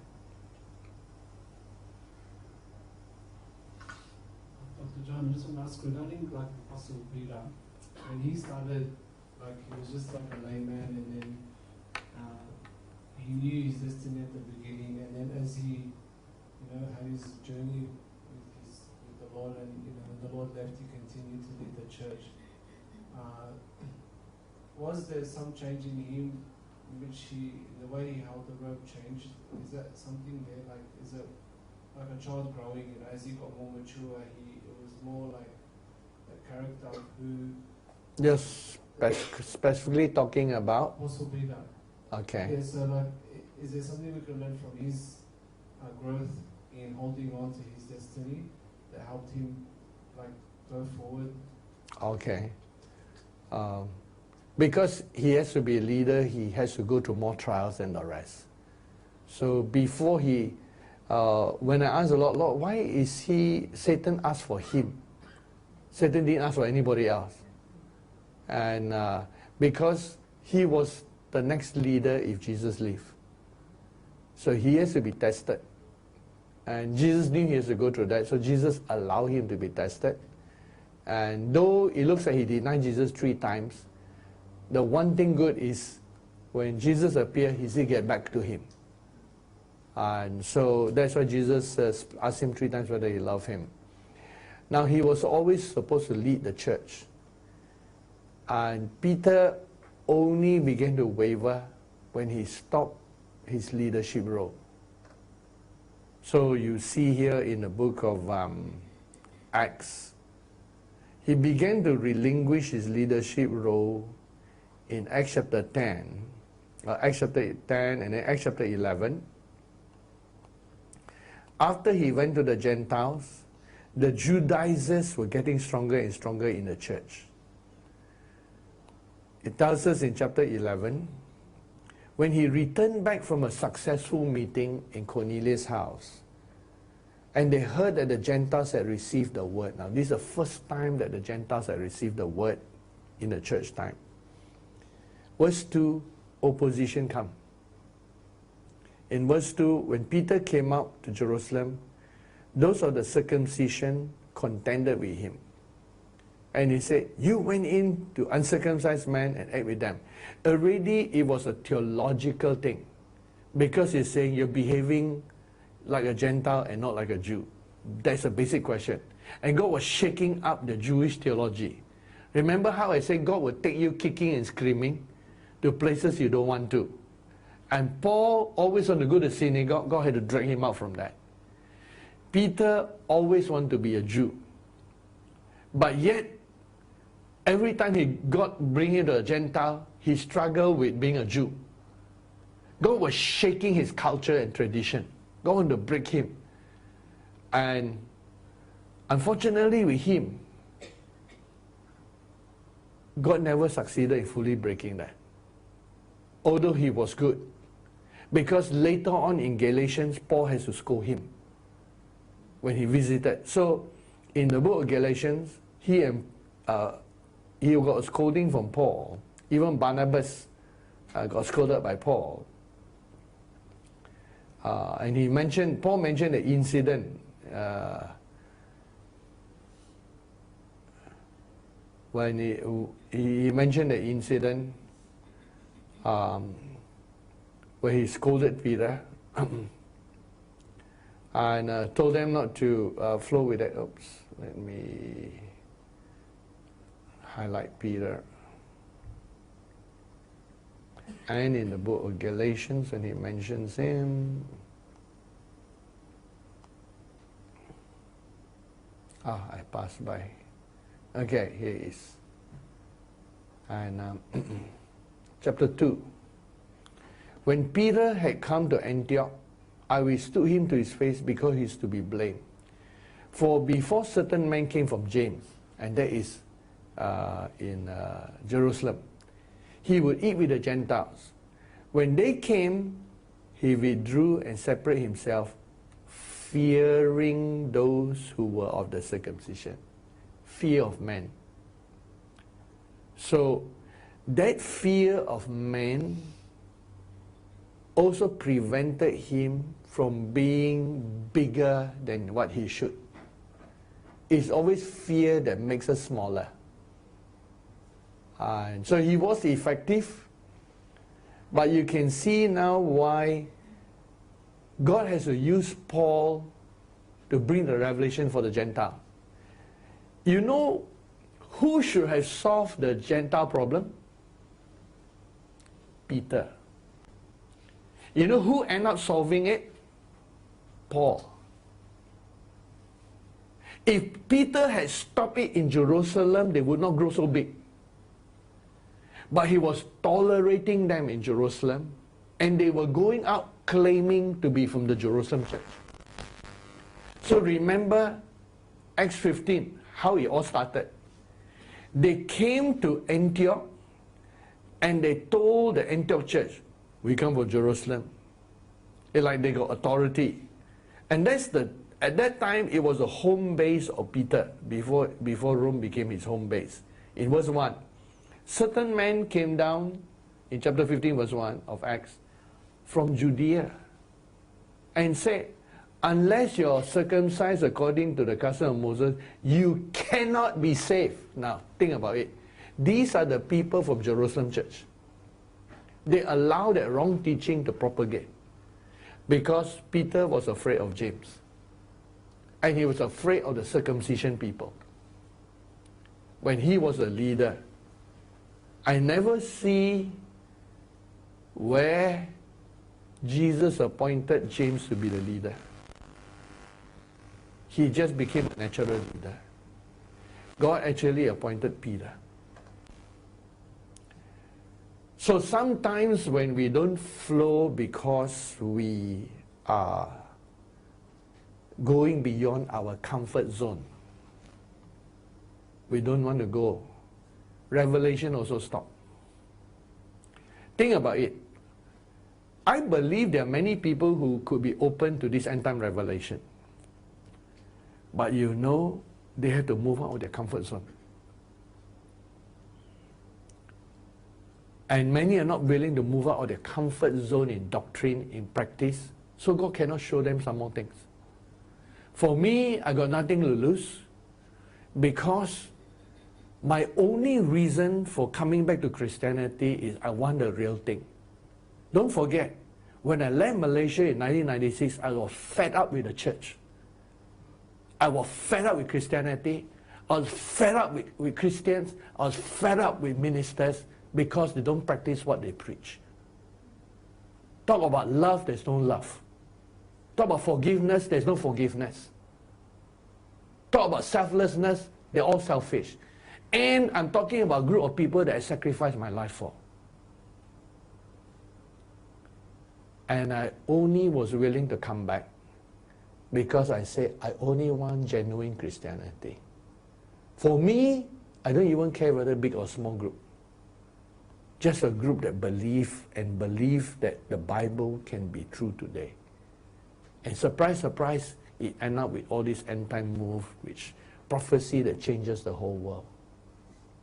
So, the willingness to do that. I don't think God could use anyone to hate this move who are still traditional.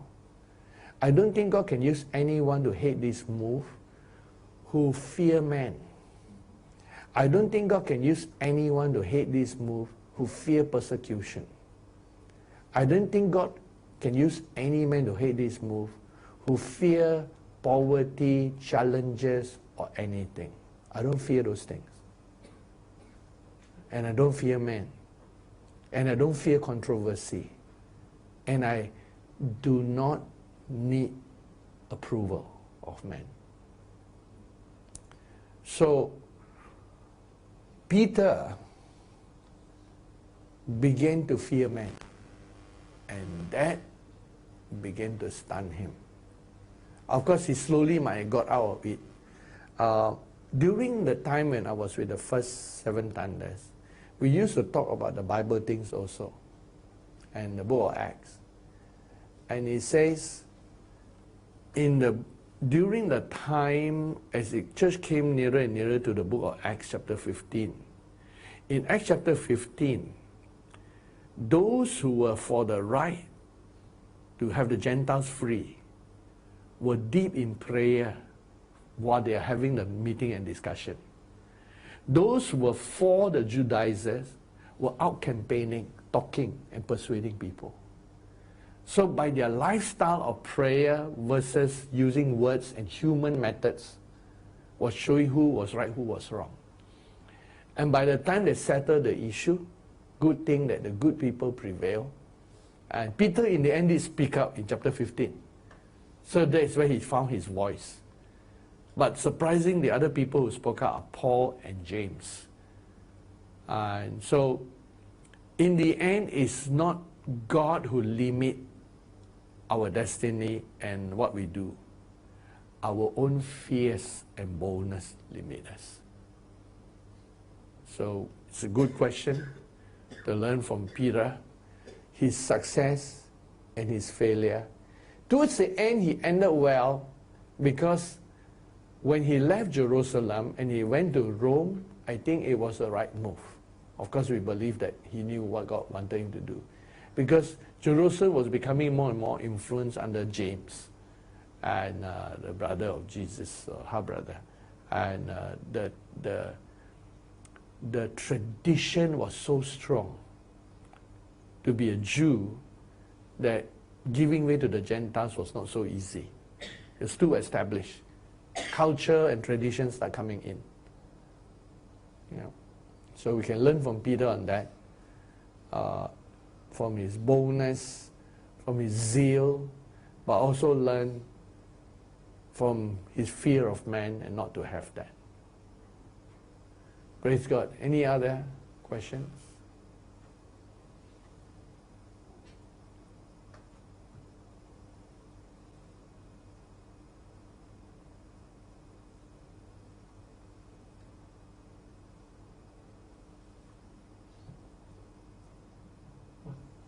Oh, go ahead.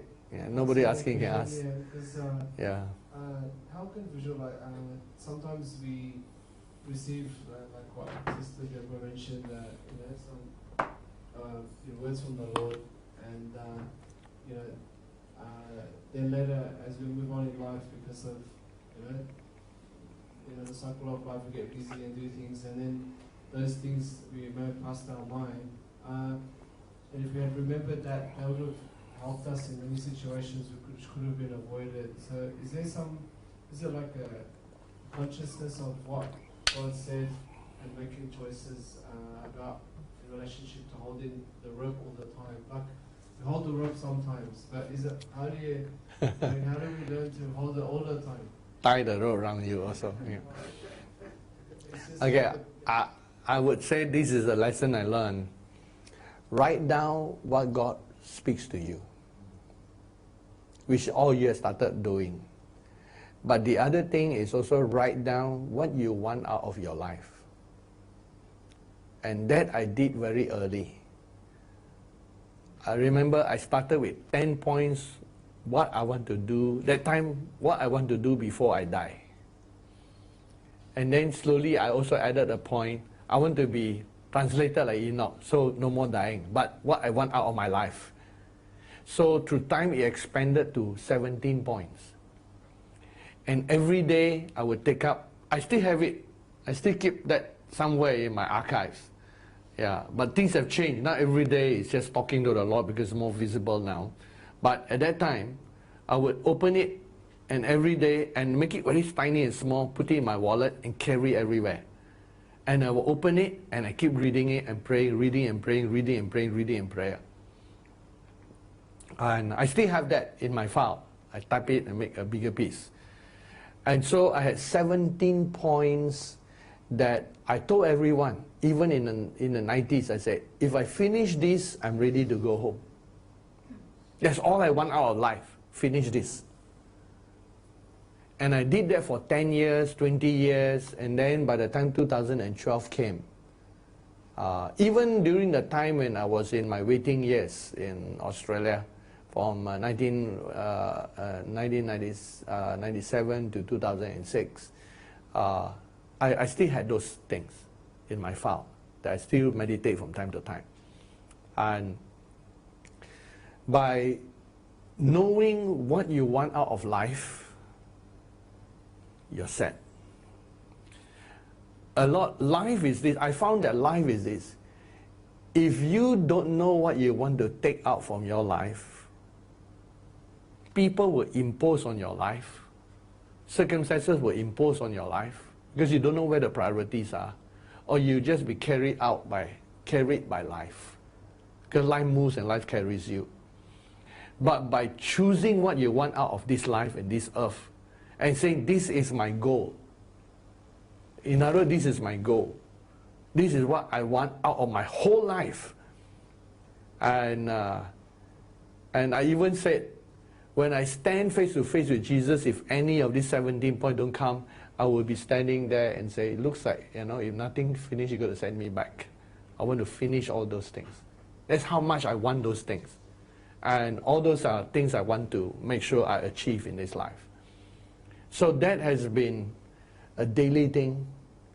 By the time August came about, and we were in Maraba, and I had to summarize, when it's almost like ask for one thing, what you want and going to be prayed for, I could summarize it into 4 things. 4 most urgent things to have.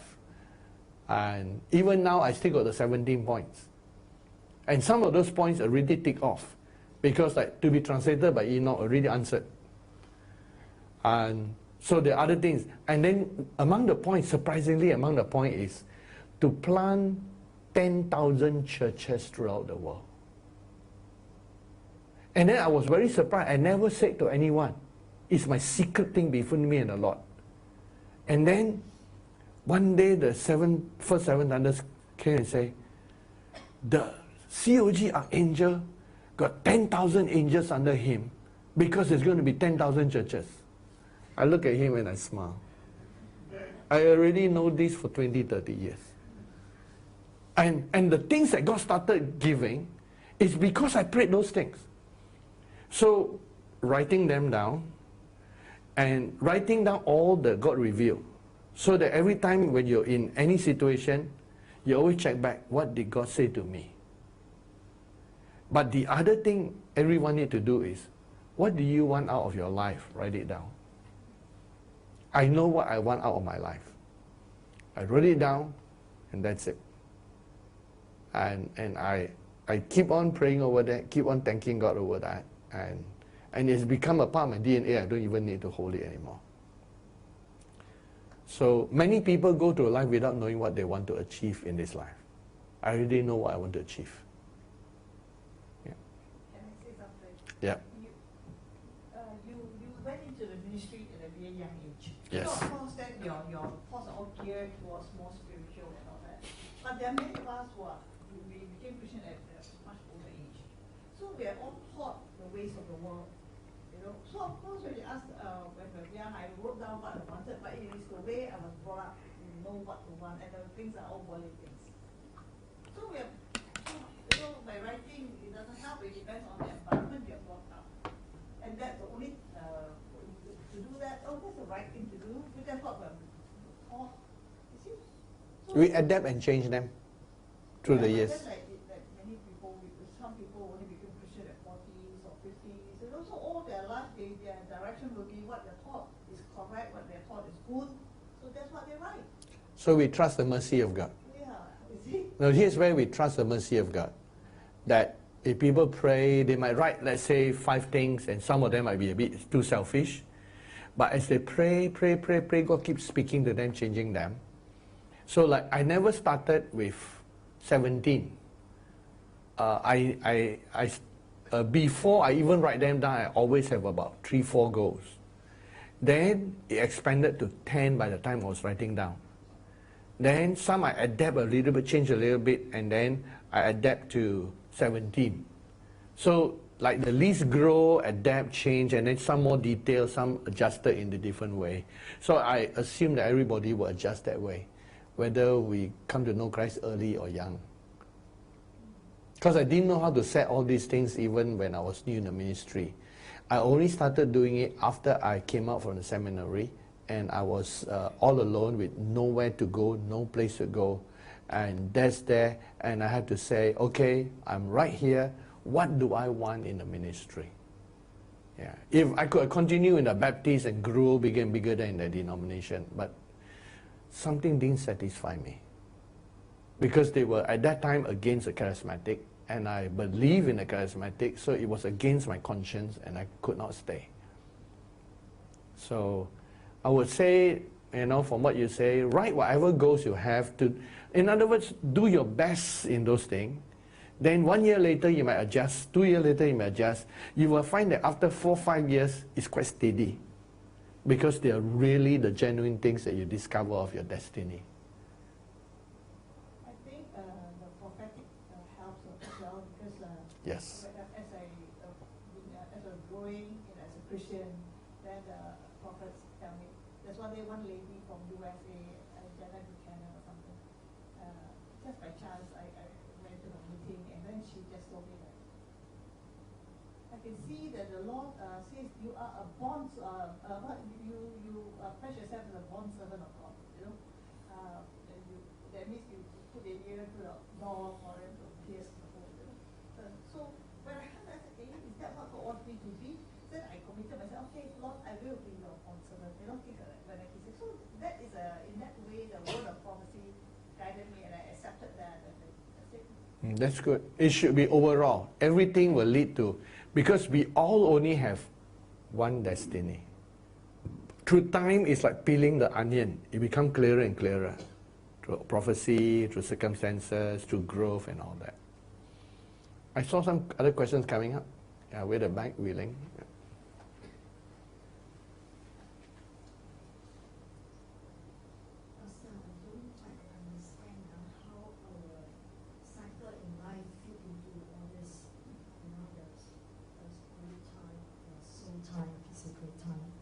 I was just thinking about Moses. Moses' cycle was like 40 years.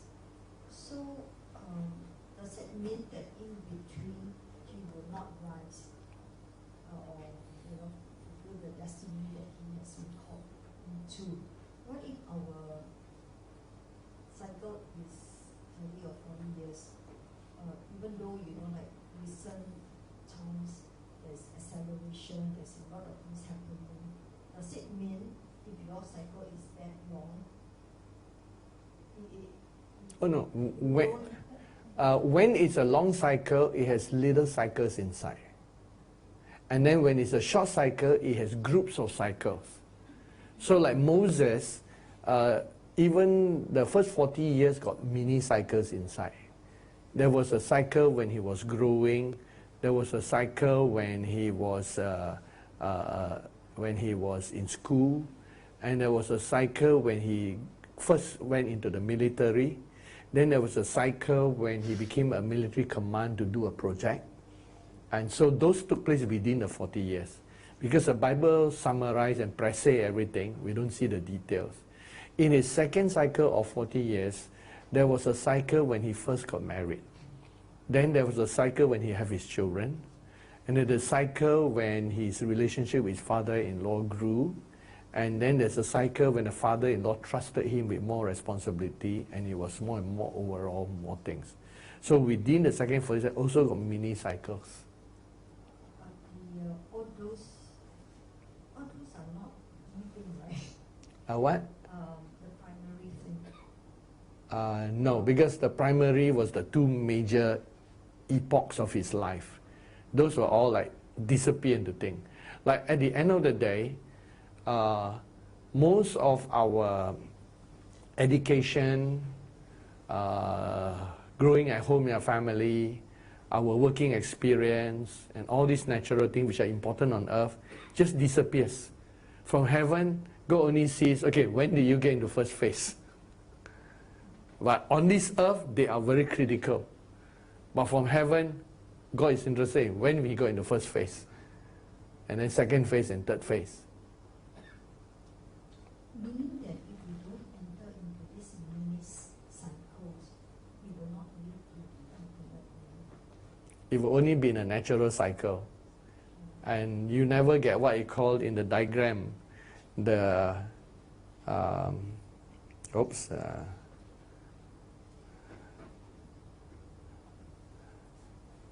this one, you never got a 1, 2, 3, 4, 5 up there.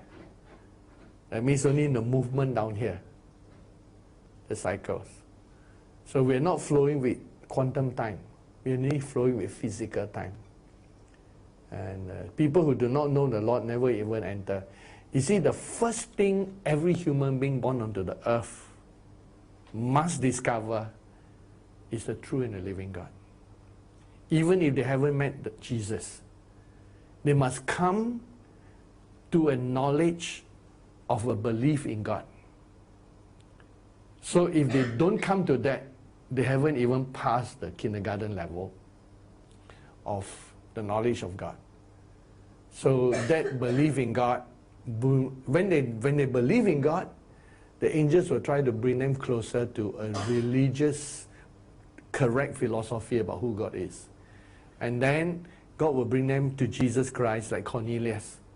Cornelius believed in God as a Gentile. And he might be, if he were a Roman, he might believe in all the nonsensical, mythological panorama of gods. But he still was a good man. And God brought him into the belief in the monotheistic God. Actually, I feel a bit concerned because I calculated my cycle. It was like 30 years. 30-year cycle? Yeah. 30 years, okay, that's interesting.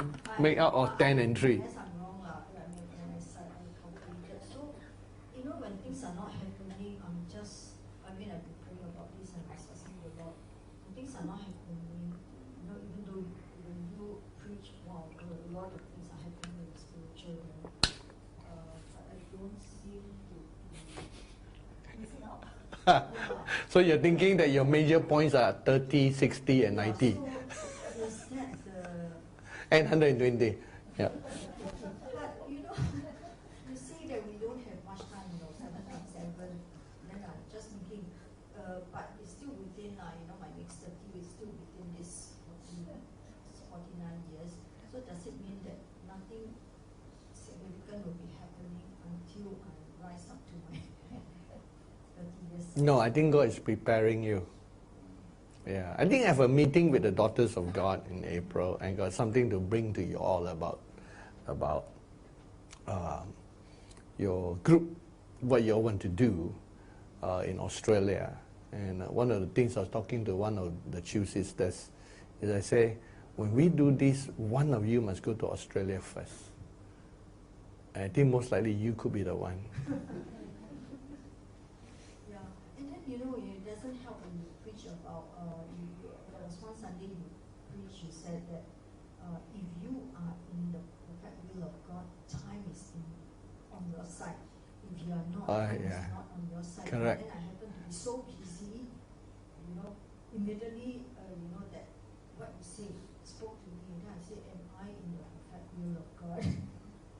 And when I was praying about looking to the Lord about all these things, it doesn't help when this thought came to my mind, we may be in the right place, right time, and yet, very sad, we are not in the perfect will of God. Of course. So, all these things have been going through my mind, because I don't feel things are happening in my life. Okay, so maybe we KIV this discussion to Daughters of God meeting, yeah. Okay, thanks.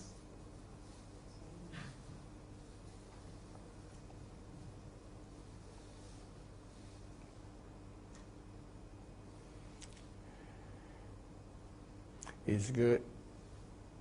And so remember, when you're praying all night, it is not just passing the time praying in tongues.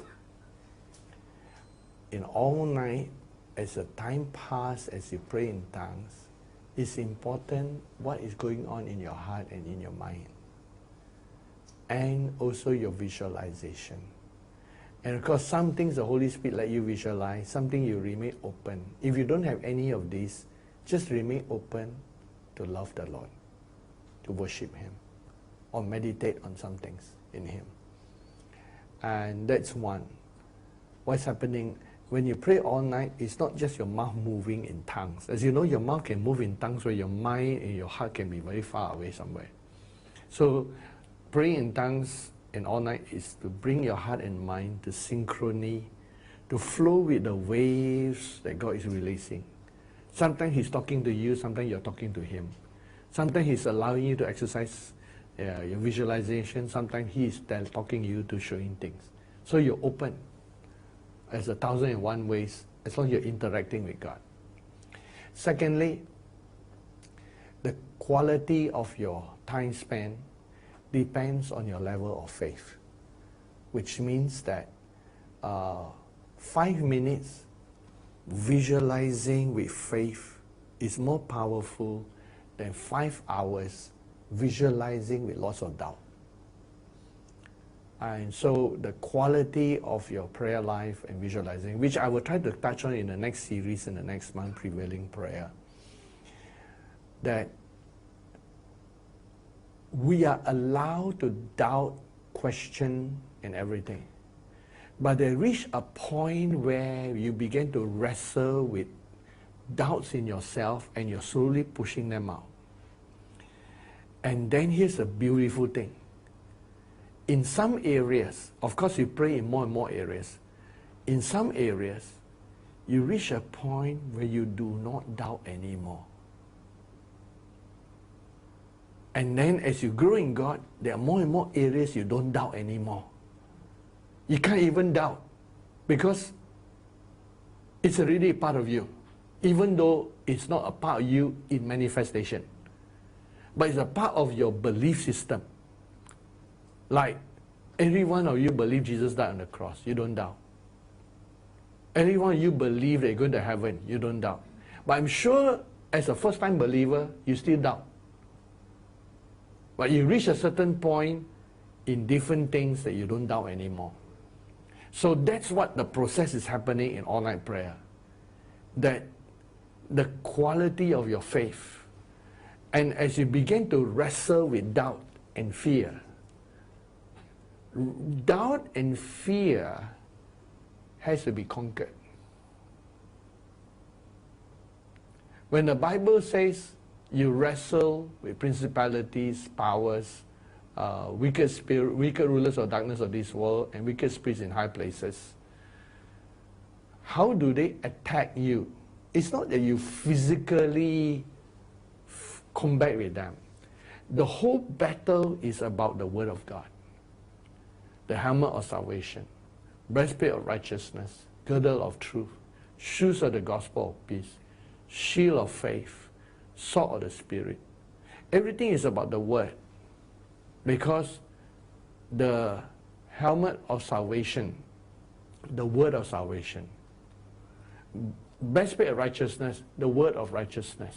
There is such a phrase, the Word of righteousness. Girdle of truth, thy Word is truth. Shoes of the gospel of peace, the word of peace of the gospel. Shield of faith, the word of faith. Sword of the Spirit, word of God. So the wrestling is what you're feeling in your mind and in your heart.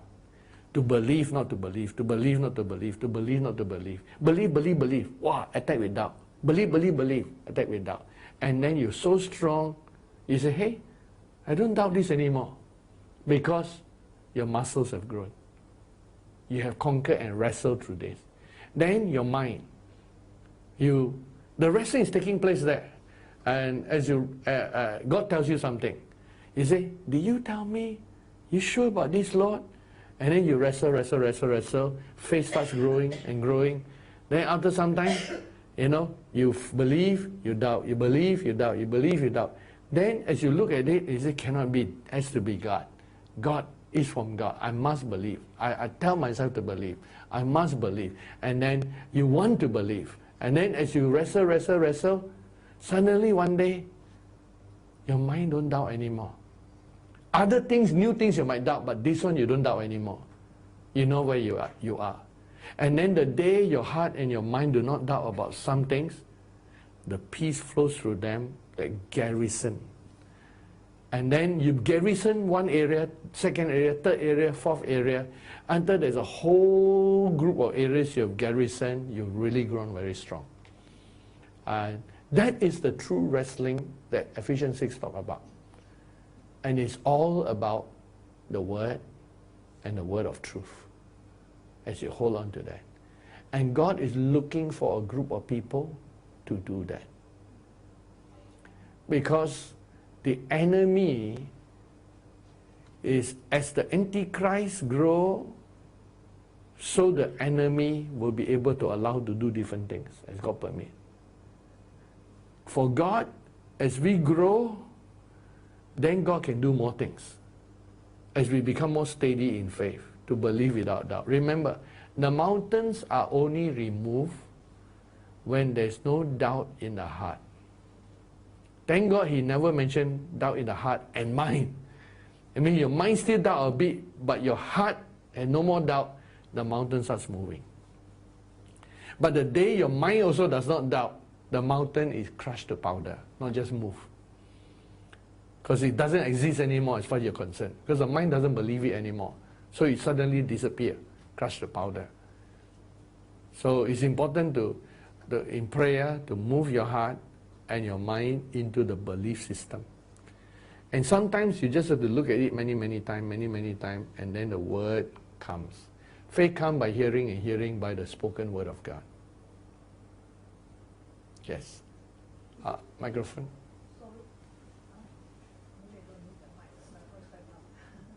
No worry. Is it true that currently in this space now, God has assigned many angels to all of us? So it doesn't mean that I need to be so mature before I get this access, you know.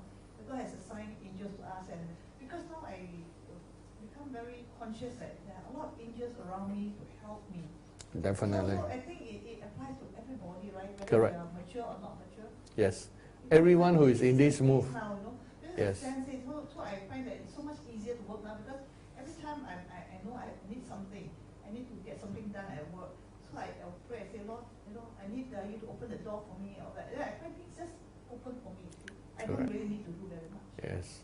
So I sense that this is the time where everyone has been assigned angels. It's just whether you ask God to get the angels to help you. That's it. Correct. Is it correct or not? It is correct. Since last September, the changeover came. And then, since the 40-day fast, and after we finished on the Melchizedek day, there was a change. There was, I call it a very distinct change. You could almost feel the difference between February the 8th to February the 10th. Just change over. And we are in a different flow now. It is like before you're wading the water, here like the water is starting to carry you. Of course, by the time we are in Canada in September, which is near the Niagara Falls, it will be the strength of Niagara Falls that is there. And I've never visited Niagara Falls, but I've told some of you going that I'd like to go there. And my only free day is the day I arrive, the next day after I arrive, on the Saturday. So I've been there but never been to Niagara Falls. So I'd like to go there, at least get a picture clearly in experiential way. So it will flow until it's at Niagara Falls. Yeah, something is different this year. Very different.